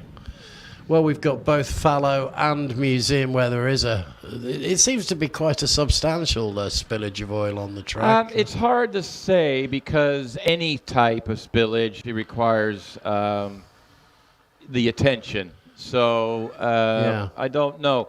I mean, you would see it probably if you looked right. I can see the clerk and another official just walking back. That's the young lady that you see on the track right now. She is the clerk of the course for the day, I believe. And the buck stops with her. Well, we certainly can't play it too safe. Obviously, when we're using speeds like this, safety is paramount. Absolutely. If you notice, she was actually rubbing her foot on the tarmac, and is deemed and said, "No, let's go a little bit further." So all our volunteers, our rescue units, they are obviously here for emergencies, but you can see they're out also supporting the marshals. We have a replay on screen. I'm going to do this. You can see as he's coming into Triangle on the exit, and we just get a puff of smoke right there, just entering Keepers. It looks like it just dropped right at the entrance on the right-hander. So if you're down my end, just at the beginning of the curbing on the right hand going into Keepers is where it actually first smoked. And it just got worse as it went up the hill. So obviously it started dropping oil towards the top. The marshals have had a look down here, and they've seen nothing. So it looks like it started to blow and then kept going the rest of the way. Still set a reasonable time in the car. So what do you think that might be? Piston rings? It could be an engine issue. It could be anything from an oil line, a split, and then the oil lands on the exhaust pipe. Right. Yeah. It could be an internal where it could be a piston ring or something internal to the engine that's actually allowing oil to leak into the cylinder combustion chamber, which will come out the exhaust pipe. Well, it's been an incredibly quick reaction from the marshals. The danger's passed. The course is now going to be deemed safe, obviously, before we can send another car up. But I think we're getting pretty close to that time now. Yeah, you can see on camera for my online viewers, you can see the marshals have laid down all the absorbent material, and they brushed it in. And they'll probably have to run a few cars over it just to clear the dust. But the one thing is important to understand where the line is right now, where the oil is. Most of the competitors, if they're on the racing line, this oil streak will be between their wheels. It'll be underneath the car because the oil leak did come out from the middle of that Porsche. So the tires themselves, other than crossing over and things like that, shouldn't really give them too much of the trouble. So if you're looking right now, I'm looking at Museum. So on the inside of the apex there, you've got a dust line, maybe 2 feet away from the apex. Yeah. So you're going to have the inside wheels on one side of it and the outside wheels on the other side of it. So it's not going to affect the competitors that much. So we're going to straddle the leak, as it Yeah, were. yeah, kind of. In most places, they should be able to straddle it. But the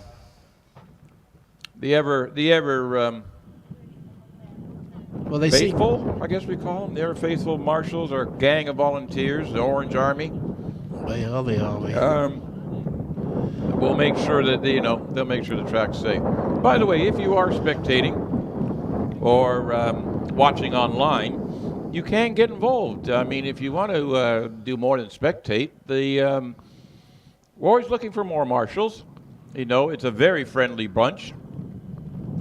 And, we have a laugh. We have a laugh. Oh, yeah. But if you want to get closer to the action, because if you notice, the marshals are next to the track. The spectators are behind the barriers. Oh, the marshals get the greatest views. Oh, they get excellent views. Yeah. And also, there's a few things. The competitors are always supporting the marshals. So there's prize draws and certain events and, other things. But it's a good bunch of people. And if you want to get more involved, but, you can't afford to race or something like that, think about being a marshal. Although watching this gentleman drag that broom back down there, I'm like, yeah, anyway, I'm just kidding. I'll get in trouble later for that. I was waiting for him to do a Harry Potter and climb over the broom and fly his way down to the bottom. It doesn't look like they're going to do that. Everything's clear now. We've just got the marshals just checking, but it's looking pretty good up here now, Owen B. Right. I don't think most people know what ONA and OMB is. I'm sure they don't. It's a tradition that we started. Owen and I started commentating together, I believe, at Loton Park. Yeah, very first. I think it was the first day, first event in April, and nobody could tell us apart. I don't know how. So I came up with Owen A and Owen B. I'm A and Owen B. B stands for brilliant because he has a damn sight more knowledge than I do. But what's the A stand for? What's the A stand for? Absolutely tops. Oh, is that what that? Will that be AT then? Yeah. Well, the T's in brackets. Oh, I see. All right. And that's how it came about anyway. But the real names, of course, Owen Lewis up at the top box. That's me, and Owen Cool, believe it or not. Owen Cool, yep. Welsh name, Canadian accent, born in Essex. Sort that lot out. That's my excuse. Oh, and I grew up in South Wales because I had a Welsh family. You did. Yeah. You're rather partial to Wales still, aren't you? I love Wales. If I could live there right now, I would. It just reminds me of the good times when I was younger. Well, that's good. That's good. But my work keeps me at Silverstone, of all places, at the moment. Teaching people how to drive racing cars. Nope, I'm actually teaching young people how to prepare race cars. Oh, right. College course, yeah. Wow, that's interesting. And I have several students actually are now working on touring car teams. So it's fair to say you've got more oil in your blood than blood? That would explain the health issues.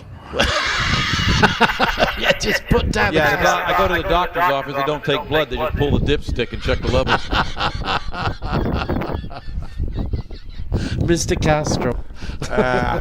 Well, I was sponsored by Mobil One Oils in Canada when I competed in the Canadian Rally Championship. So I'm still partial to Mobil One Oil, I have to So admit. you were a driver yourself then, Owen? I still am. I'm actually competing next Sunday. Oh, how exciting. Where are you driving next week? I'm competing in a friend's car. I have my own car, but I'm at Kerber Sprint Course. I'm actually competing. What are you driving? I'm driving a Rover 100 modified car, which happens to be my former rally car. And the gentleman that's driving it, that has the car now, is one of my former students and who's been helping me as a mechanic on my race team and rallying and whatever else I've been doing for the last 12 years. Well, that is So fantastic. it's his first year racing, and I said I did some testing with him, but he's still having trouble with the setup. So I do race car setup bit, help out. So I'm driving the car to help get some feedback and also establish what it can do, because I'm Have you driven this course? on Loton. Yeah. I have done it. I've done 2 runs in the rain in 2010. Wow. What were your times? Can you remember? 3 to 5 hours. Technically, I've never done it. I have seriously considering. I have a mini R50 rally car that actually is road going legal. And I am tempted possibly to. I'm looking at the possibility of commentating on one day and competing on the other day. Oh, well, I hope Here at Loton Park. I hope I'm commentating on the day you're competing. No, I'm going to make sure. I got to work this one out with Jeff. So I am seriously thinking about it. I believe there may be some entries available. I'm going to check into it further. So I might actually. I mean, I have done it once a year at Kerber. I was doing some commentary for a club, and I actually competed at the same time. That's incredible. Well Yeah, done. I know. I'm a legend in my own mind, aren't I? Absolutely. Yeah. So- Yes. Yeah. Your mother speaks very highly of you, I believe. Yeah. Ever avid photographers are supposed to be working, but no, they're having ice creams. Oh, they're off to see I've Mr. caught Whippy. them. Yeah. I've got them ice cream handy here. I'm just checking. The bar's not open yet, I don't think. And I can't see the Regalia Hut. I'm not sure if that's open yet either. I'm sure someone will tell me. People are looking at me funny because I got my face mashed against the booth wall at the moment.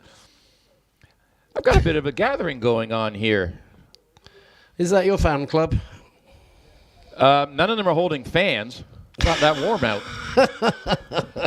I think they just showed up not knowing any better, and they're like, do we stay? Well, let's watch the first runoff, and then when lunchtime, we'll decide whether we can put up with these two for the afternoon.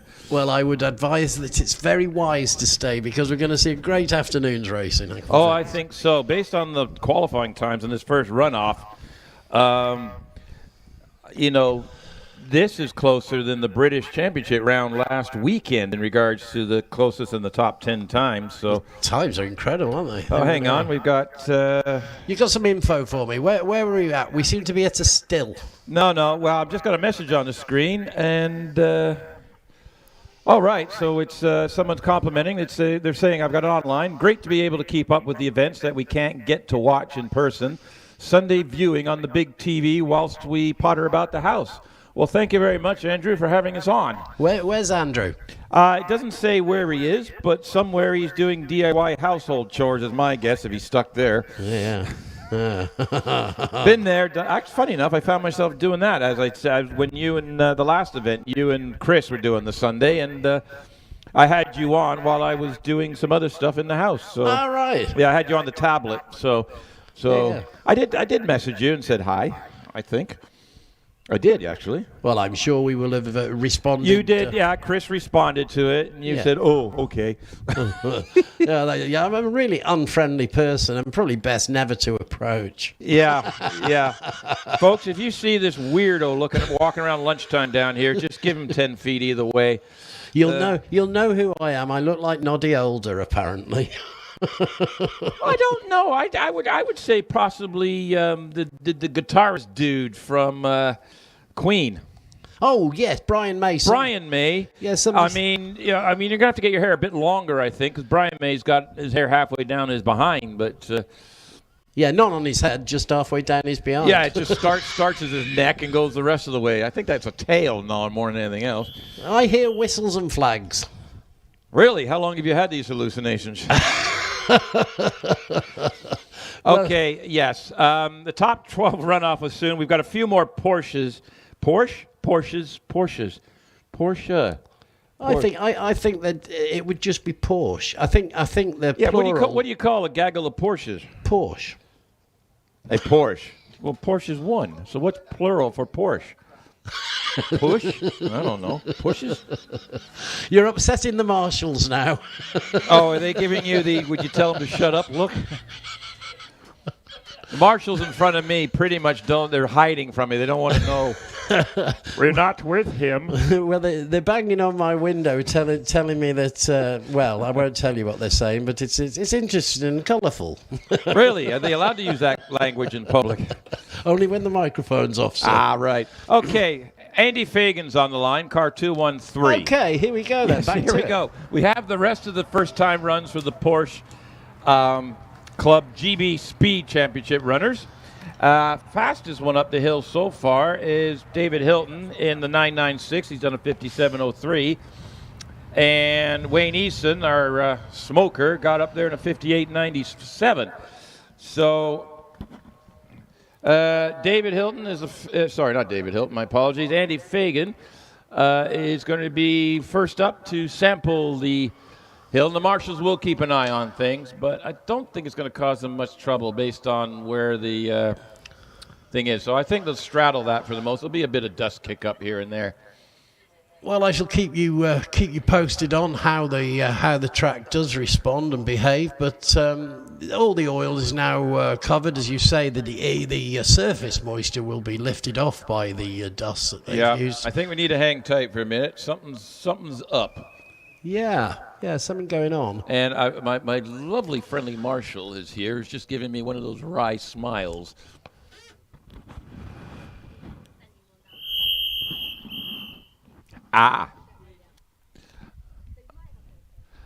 Right. There is a rumor. Right. There is a rumor that one of the Porsches needs a rerun because of the situation, and I believe that is exactly what's happening. So in fairness to the competitors, the competitor that followed our Smoky Wonder up the hill is being given a rerun so that he was not disadvantaged with any moisture or liquid on the track. So that's very sportingly of the organizers to do this. So who's this? 2-1-12 Mel? This should be 2-12. This should be Mel Spear. Mel Spear, yeah. Because I didn't have a time for him. He didn't get up there. No, he was flagged by you, wasn't he? No. Just out of going back to times, have you got a time for 2:02 and 2:03? 2:03 Howard Cressy is 63.10. Right. And 2:02 I don't have. It's not on my screen. No. Mark Morris. I'm not even sure if he went up the hill, to be honest. Rings a bell. Anyway, yes, so they've just brought that one car down, and then we will get on with it. Okay. So we've got Andy Fagan. So Mel Spear get on. Andy Fagan is off the line. We have cars on the track. 64 foot with a 2.30. And he locks up heavily coming into the left-hander. Kind of lost a bit of momentum there. Back down. He's just coming into my view live right now. Entering left front lock up. Almost comes to a stop. Sorry, right front lock up. Me bad. Absolutely locked that up solid. Lost a lot of time there, but he's back on it again. So obviously needs to. You need a time. When you're doing timed runs, you need to. You got to get a time on the board to score any points. So if you don't score, you don't get any points. So, whoa! Now then, that was It's got to be the brake bias on this is set wrong. It must have an adjustability. Yeah, it's locking both fronts up badly. Yeah, we get a lot of smoke, a little bit of Porsche, but a lot of smoke. But the track held well, no skids. Yeah, I've got car 915, Tim Barber, 6487. Tim Barber in the 996 GT3 is already at you, 94 mile an hour. Oh yes, here he comes now, coming through the fallow, and the oil making no difference to his run at all as he goes through Museum. A little bit of smoke as he hits the dust. Yeah, just the dust. But a good clean run, and away he goes through for a 55.42 for Tim Barber. Right, you've got Mel Spear coming at you on the rerun, car 212. This is the Porsche 911 Carrera 2 Cup. What a great paint job. Look at that. Looks like a pizza. Through we go. The car that wants to be a Ferrari, I think. I don't know. A little wide into the dirt there. Well, we're kicking up some dust off this oil-soaking material, but it's doing its job, and the track is holding well up here at the moment. Right. Yeah, you got Garrett W. Evans in the Porsche 911 Carrera, car 211 up to you, 73 miles an hour.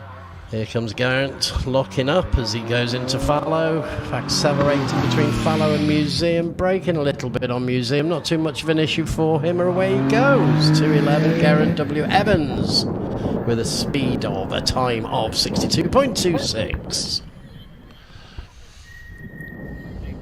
Okay. Did we get a time for Mel Spear? Yes, I do have it. 61.93. Thank you, sir. Got no speed on Cedars for him, though. No. I'm just missing the Wadsworths, but I don't think they're running today. They were on the list in a 911 FCRS, but I haven't seen either one of them, so I'm guessing there may be a scratch on that. Okay. So, right. Still with the Porsches. We may be at the end of the Porsches. Okay. That might have been it. Okay, let's see what's happening. And it seems like we're just sending the one down. It's just a little bit too far for me to see. Ooh. No, I can't make out the number. He's coming down to you anyway. It's a black one. Yeah. Yeah, I can't read the number from the screen. Is that a tin top? Yeah. No. I don't know if the roofs of these are tin or fiberglass hard tops or what they are. I think this one coming down to you is convertible. What is a convertible? It's a soft top. You can take it down or you can leave it up. We're still talking about cars, right? Oh, yeah. Okay. What else could it be? Goodness. It could be motorcycles. Coming over here with your ways. Okay, we got the Porsches coming down to now. They've released the batch, it seems. Okay, so I think that is it for the first time runs in the Porsche Speed Championship. Yeah. To give you a rough idea, and I believe they run classes within this championship. There's cars in different classes and so on and so forth. But fastest in the Porsches up the hill was Tim Barber with a 55.42 in the Porsche 996 GT3 car. And then we have David Hilton in a 996 to the 57.03. And then Smokey Joe, 58.97. I'm not sure we'll see Wayne again out. But, yeah, so we've got cars and that type of thing. But like I said, there's the years, there's some new ones, there's our orangutan car, the Ovade. Ovade. So if you're interested or want to find out more information, please go see Jake, and he'll happily talk to you about that. Yeah, I'm not sure where our smoking thing, I'm not sure if he's dripping, they won't let him up down the hills, I don't think. But No. up next, folks, the top 12 runoff. First runoff of the day coming up, and it's going to be a close run thing. The top 9 qualifiers are less than a second apart. Goodness me. Less than a second apart. Less than a second apart. It's going to promise to be some favorable racing. Yeah, it is going to be absolute to the 100th, I think, in some cases. It already is on the qualifying times. So I haven't seen on the screen. I'm just going to address the screen. So on the screen, folks, if you're watching online, you can see that's the running order. It'll start with I believe Bernard Kevel will be, he's slowest qualifier, so he will go first. Simon Moyes will be the last car up the hill. I will do my best to give the order, but I believe the graphics will be on the screen, so I will tell the people in person what's going on. You see, you know that I don't have that screen up here. No. So it rather helps me when you So know. yeah. No. And the spectators that are sitting watching and everything else like that, they can't see what I can see. So no, that's right. I am going to do my darndest to give who's doing what and what's doing who and all the rest of it. So within the top 12, just to let you know, sir, we have three Goulds. We have two Forces. We have a DJ Firehawk. We have a GWR Predator. We've got an Empire Wraith, and we've got several OMS models. These are all small companies, engineering companies, and these are all purpose-built race cars for hill climbing and sprinting. Some of these cars' designs are used for sprinting as well. I've been watching the DJ Firehawk today, and I like it. You're not supposed to say that out loud. Oh, was my microphone on? Sorry. Yes.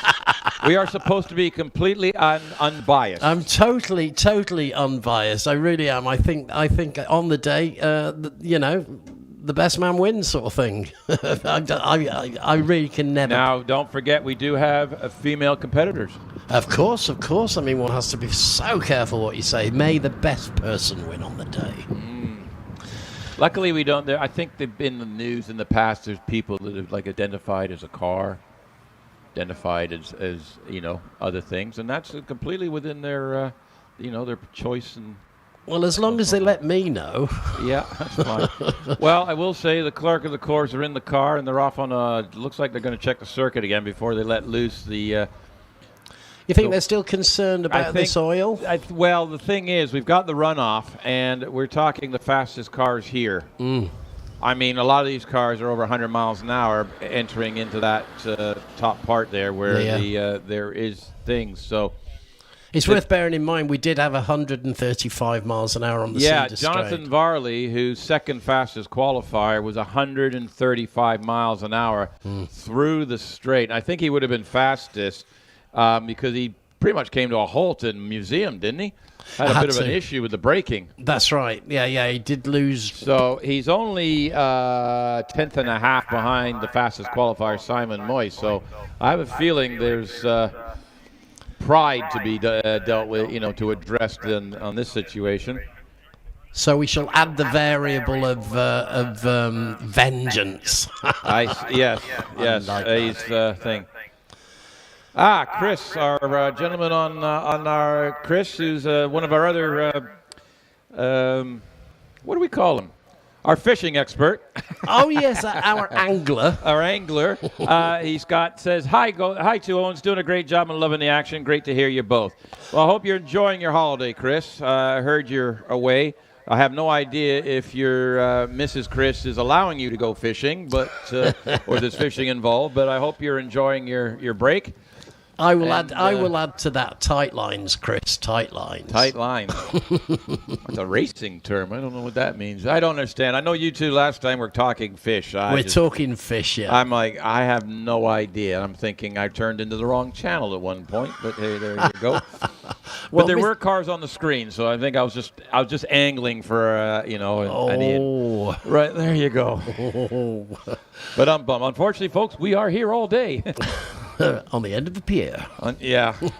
I have to admit, I'm near the door, so if someone wanted to yank me out of here quickly, they wouldn't have reached. Maybe I should move over into the corner. You are pretty vulnerable there, Owen. I will give you that. Yeah, I could be attacked by a horde. We've got the marshal's safety car now reaching us at the top, coming into fallow. I think this is an inspection to decide what they want to do with this. We're getting out of the car. We are out of the car. That's Paul, one of the officials. Paul very kindly drove me to my commentary box this morning. Yeah. They've got so much to do, haven't they? You might be watching from up there. Up he comes into museum. Not really. giving it any Yeah, beans. we haven't got a speed on this yet, but he's entering museum. I think we're looking at about an hour for... course cars just come through museum. The body he dropped off at Fallow there would not. Oh, there he is. Yes, he's still inspecting. He is making sure. Very thorough, very experienced gentleman, Paul is, and he will not. Yeah, like you said, right now we're not doing anything. He will not risk anybody's safety. He will make sure this track. He is happy with this track before he lets go this runoff. Absolute paramount safety. Absolute paramount. And the competitors respect him for that. Well, we love to see our boys drive, and our girls, of course, but we also love to see them leaving at the end of the day intact. Yeah. And he's now entered museum. He is. I can't see if he locked up going in. No, he's off camera at the moment. Oh, no, there we go. He's eased off on the brakes as he's coming through museum. He's taking the outside edge on museum, which is quite interesting. He's taking the wide line. He wants to carry the momentum through. Yeah. He's cutting across to the inside lane. Right. He's doing a bit of a late apex then. Let's see if he gives him that flurry past the commentary box. He's looking you want good. to see if he gets the back end comes out as he put the throttle on the acceleration. I think we're up to at least 3 or 4 miles an hour now. This is incredible stuff that I'm watching. I don't know. I think the altitude's starting to cause a little bit of power loss. He can't hear us. I hope not. Or if he can, he's totally ignoring us. He's concentrating. What he's doing is absolutely very serious. Of course it is. This track needs to be, as you can tell, he's actually walking on it to see if there's any slippage. Yeah. If his shoes slip underfoot, then it's a no-go. So they are doing a track inspection. And if you've just joined us, this is relating to, we had a car drop some oil on the track.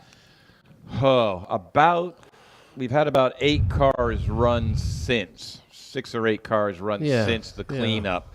We now have, obviously, we've got the top 12 runoff, the fastest 12 cars here.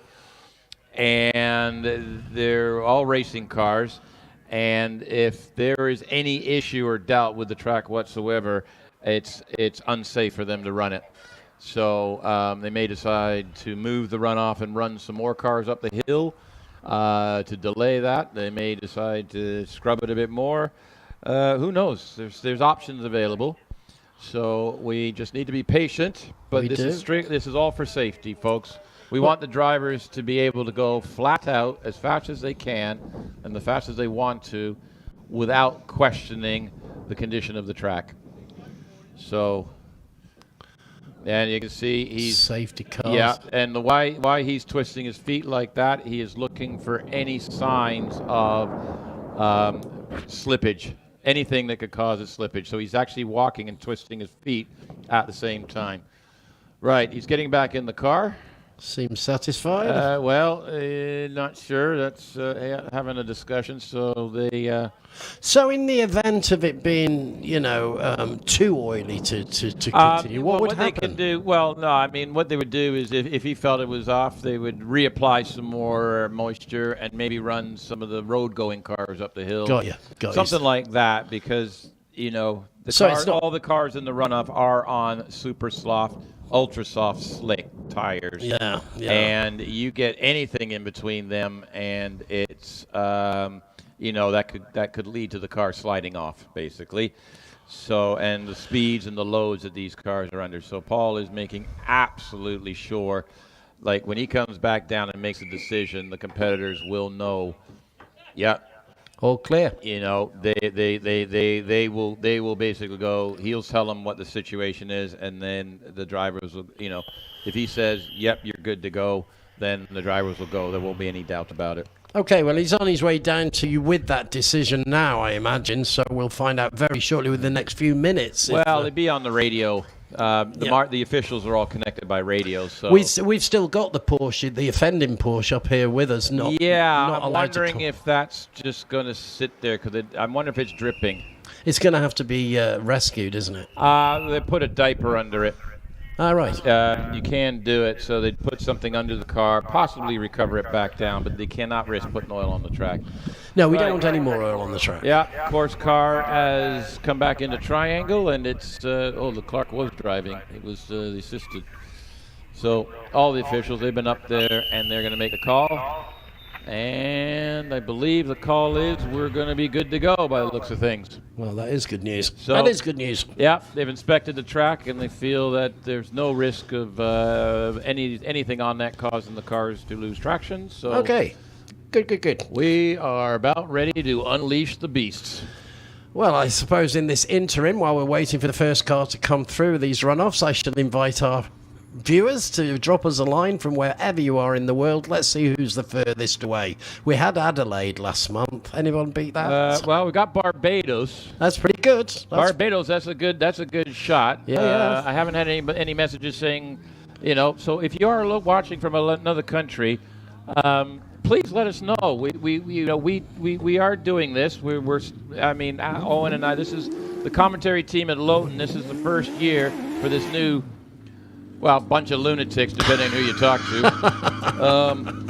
So there we go. Right, on the line, we've got Bernard Kevel. Excellent. Here OMS 28 2.8 liter, little V8 custom-built engine. He is on the line. He's on ultra soft Pirelli tires. Shares this car with, I think, Simon Andrews. Anyway, here we go.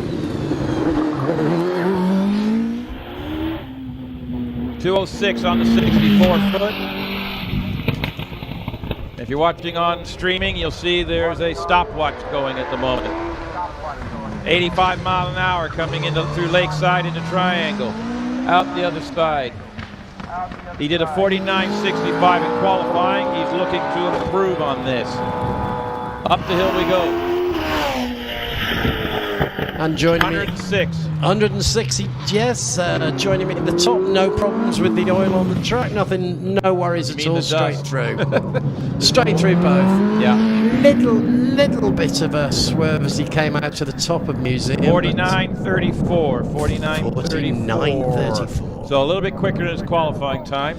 The oil absorbent dust doesn't seem to have any problem. That's what's kicking up. There's no oil on the track, folks. That was just the bit of dust from what we use to absorb it up.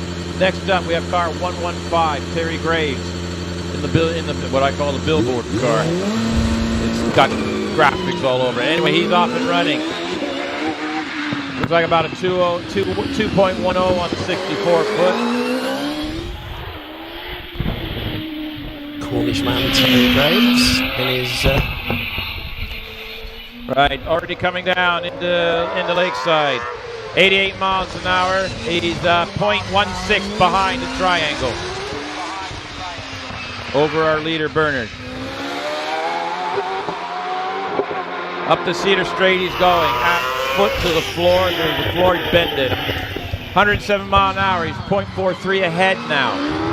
107 miles an hour through Fallow into Museum, through Museum, and kicking up the dust. Across the line, 48.65. He's actually slower than his qualifying time, but he's currently number one.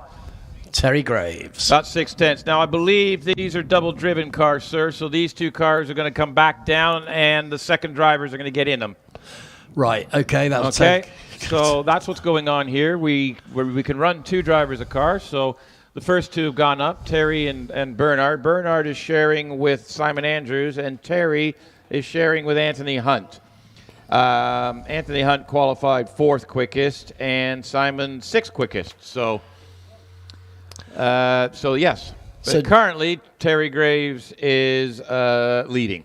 And down they come to now. So these guys coming down, these are double drive cars. These are double drive. They'll pull straight up, and they'll do a driver change and get the car reset for the other driver to come up the hill and have a go.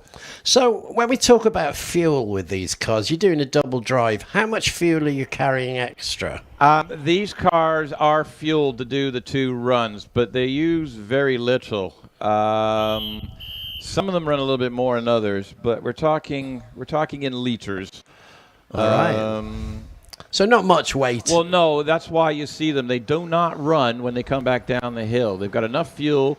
They start them up on the start line, get in place, go, and then they're shut down when they get off the runoff road at the other end. So, you know, they might use as little, like one run, they may use, 2 liters? Right. You know, 1 liter, depending on the engine consumption. Obviously, the higher power cars are more thirsty. But in the case of the 2 drivers, they will have enough fuel in there to do it. But we were talking no more than 4 liters, I would have thought, total for both runs. But like I said... Well, that's 10 pounds, isn't it, in weight, 4 liters, roughly? Yeah. So it's... It's not going to make much difference on the speed. It's not going to you'd be surprised at sensitivity, but generally, no. I mean, the fuel tank is set right in the middle and down low on these things. Yeah. So that there. But like I said, they don't sit and idle. They don't sit and run. Right, on the line, we have car 92, Gary Hill. He qualified at a 49.86. Okay, and so he was our actual slowest qualifier in the top 12. So, and the top 10 get points. So here we go. Gary Hill is off the line.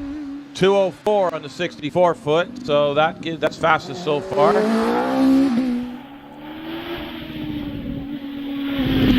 wind is lifting. Yeah. It's windy. Coming down through Hall, down into Lakeside. I've got 76 miles an hour. He's 0.2 behind coming into Triangle. Through Keepers. 0.03 up, leaving Keepers. Up the Cedar Straight he comes. And this Time, 107 miles an hour. And we've come to a stop. We're off the track. And, yep, went a little bit wide coming off the top of there.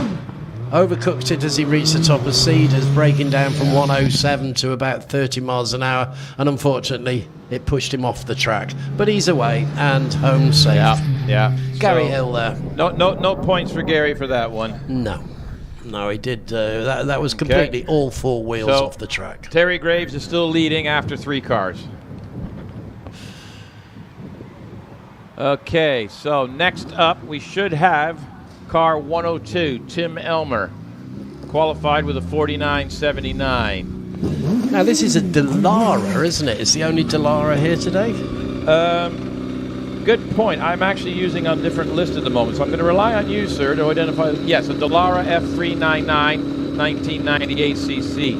I think it's possibly a former Formula 3 car, to be honest, and it's been converted. Yeah. So Dallara is normally a circuit car, so my guess the Tub was a converted circuit car. I did speak to a couple of competitors, and they have done that. Taken an old circuit car and then converted it to HillClimb. Off the line he goes. This is Tim Elmer. 2:07 on the 64-foot. So quicker than the leader so far. Comes up into Hall. Makes his way through. Comes down on the Lakeside. Or Loggerhead, sorry. In the Lakeside. 0.54 down on the leader so far, coming through Triangle. This is Tim Elmer, the Dallara F399. 0.64 down at Keepers. Onto the Cedar Straight he's coming. And over to you, sir. Coming out of the Cedars quite cleanly and into Fallow, and staying on the track through Museum, and braking heavy to Museum and through, and opening up for the finishing run. Tim Elmer there going past quite safely through both corners with a 50.08. 50.08, that moves him to third out of our 4 runners so far. Next up should be Clive Austin in the Empire Wraith. Like I said, with these cars, they're so highly strung that they normally don't start them until they're ready to go type thing. So they start, they'll heat the tires up, spin the tires quickly, and then line straight up and go. So this is Clive Austin in the 1058cc engine, motorcycle-powered Empire Wraith, car 79. And we're ready to go. Okay. Visor down. Revs up. And we're launching. 1.81 on the 64-foot time. Oh my goodness. He's going for it. Yeah, did a 48.24 in qualifying. There are 6 cars within 2/10 of each other. Clive's on the wrong end of it at the moment, so he's looking for 2/10 to jump here. Ooh, a bit of a lockup coming into triangle. Almost pulled the right front wheel off the ground on the acceleration out. Absolutely got the grip down, so the back is slightly softer sprung. Already up to Cedars. 0.55 ahead after keepers.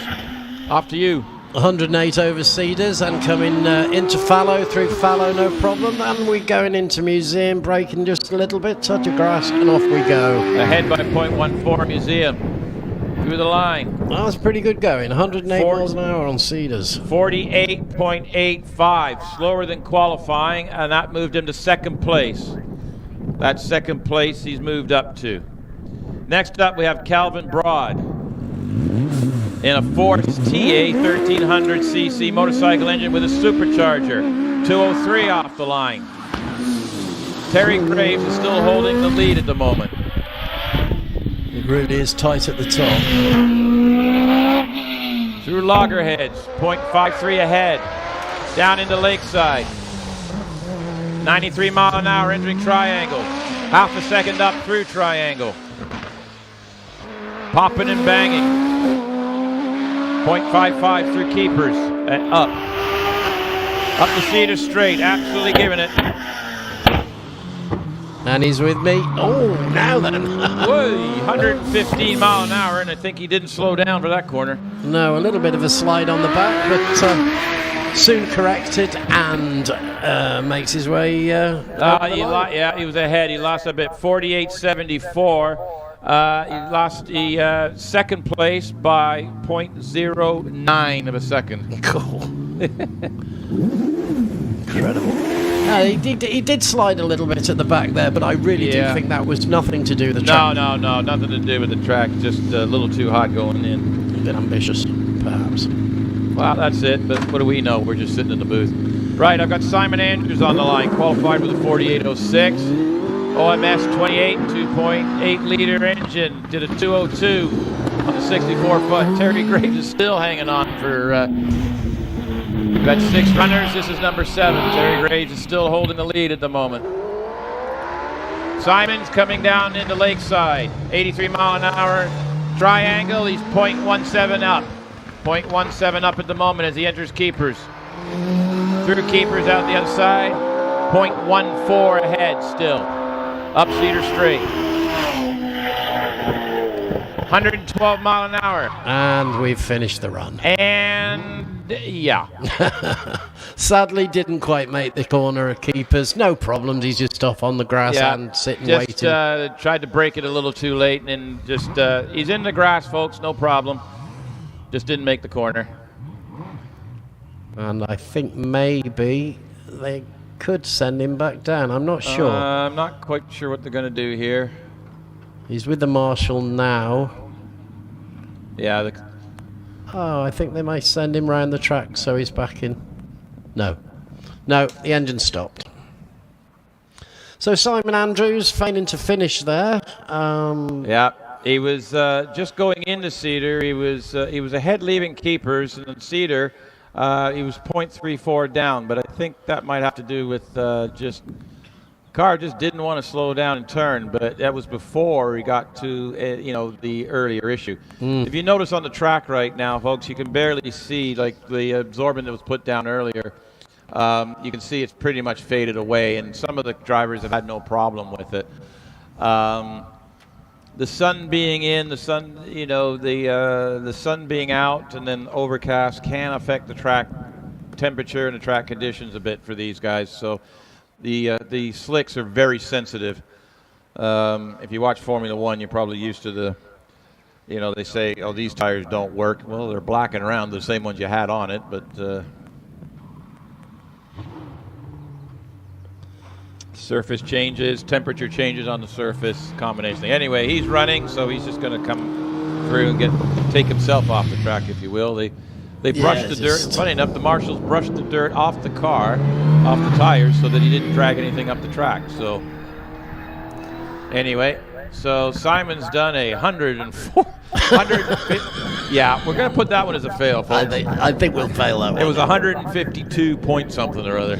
Really was looking good as he came off the Cedar Straight as well. Yeah, he was carrying good speed. So, I thought, yeah. So Terry Graves is still leading after seven people have come, several people have attempted, and several people have failed to knock Terry off the top. 48.65 is Terry's. We got 5 more runners, including our top speed guy. I don't remember, when we had earlier in the year where we had some of the British runners, they were only in the 120s. That's right, yeah. So, I don't know what is in that car to get 135, but it's probably down to diet. Ooh. Now, I do have a fair number of spectators here, sir, so let's behave ourselves. Absolutely. You're up there. You can say whatever you want. They can't get to you. Well, if they do, they're exhausted when they get here. They're too tired. It's like, oh, the heck with it. Yeah. It is a good climb up here, but it's certainly worth it. Right. These corners are very exciting. Yeah. Fallow and Museum. Okay. Hey, what you got for me? Richard Summers. Okay. Double drive. Well-known competitor on the hills. Indeed. Father of Alex, who's currently causing havoc in the British Championship. Husband of Lindsay, who shares the car with him.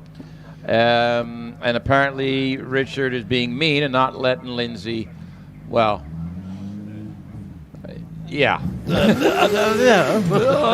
know how to get it. In all fairness, Lindsay just missed the top 12 runoff in the car. Right. So here we go. Richard Summers on the line. Car 812 in the DJ Firehawk 1070cc GSXR powered. Normally aspirated. Richard, very quick on the hills. Already 0.24 on the 64 foot, so he's already gained 2/10. He's 0.27 up in Loggerheads, coming down into through Lakeside and Triangle, 88 miles an hour. 0.15 going through Triangle. Up, heading through Keepers. He's now 0.25 ahead. Looks like Terry maybe no longer at the top here. Up Cedar Straight he goes. 103 mile an hour. 103 miles an hour and into Fallow he goes. Very little on the brakes as he goes through Fallow and Pooh Museum with a little raise of the chalk as he goes by. Yeah, he was down 0.08 at Museum. Oh, he just gets it. 48.64. 48.64. Oh, 1/100th quicker than Terry Graves. Well, yeah. Okay, we've got the second driver. We've got Anthony Hunt in the billboard car, as I call it, the Gould DJ55. Shares it with Terry Graves, who was holding the lead up until, about 30 seconds ago. So let's see if Anthony can do anything. 110th of a second. Yeah, 100. Yeah, 100. Incredible. Right. Oh, Anthony a little slower on the 64 foot. 0.14 down over Richard. 0.2 up going into Loggerheads. Here he comes into Triangle. 91 miles an hour. 0.23 up in Triangle. He's keeping momentum. Into Keepers. If he can keep this up. 0.30 out of Keepers. He's ahead. Up Cedar Straight. And he joins me now into 0.85 up, 99 mile an hour. Braking heavy into Fallow, but no problems with Museum. The way he goes. Absolutely on it. This is definitely going to take the lead. Across the line, 48.33, 48.33. Lost some, but he's 0.3 ahead. That's 9 runners. We've got a couple more to go. John Stockley's on the line. Force SF 1585, qualified third with a 48 flat. Off the line he goes. 1.94 on the 64 foot. Already up into left-hander, heading into, I think it's Hall. Am I reading that wrong? Down Lakeside. Into Triangle. 0.47 up. 90 miles an hour. Absolutely on it. Through Keepers, 0.55 up in keepers. On Cedar Straight, heading for you. I'll give you the split.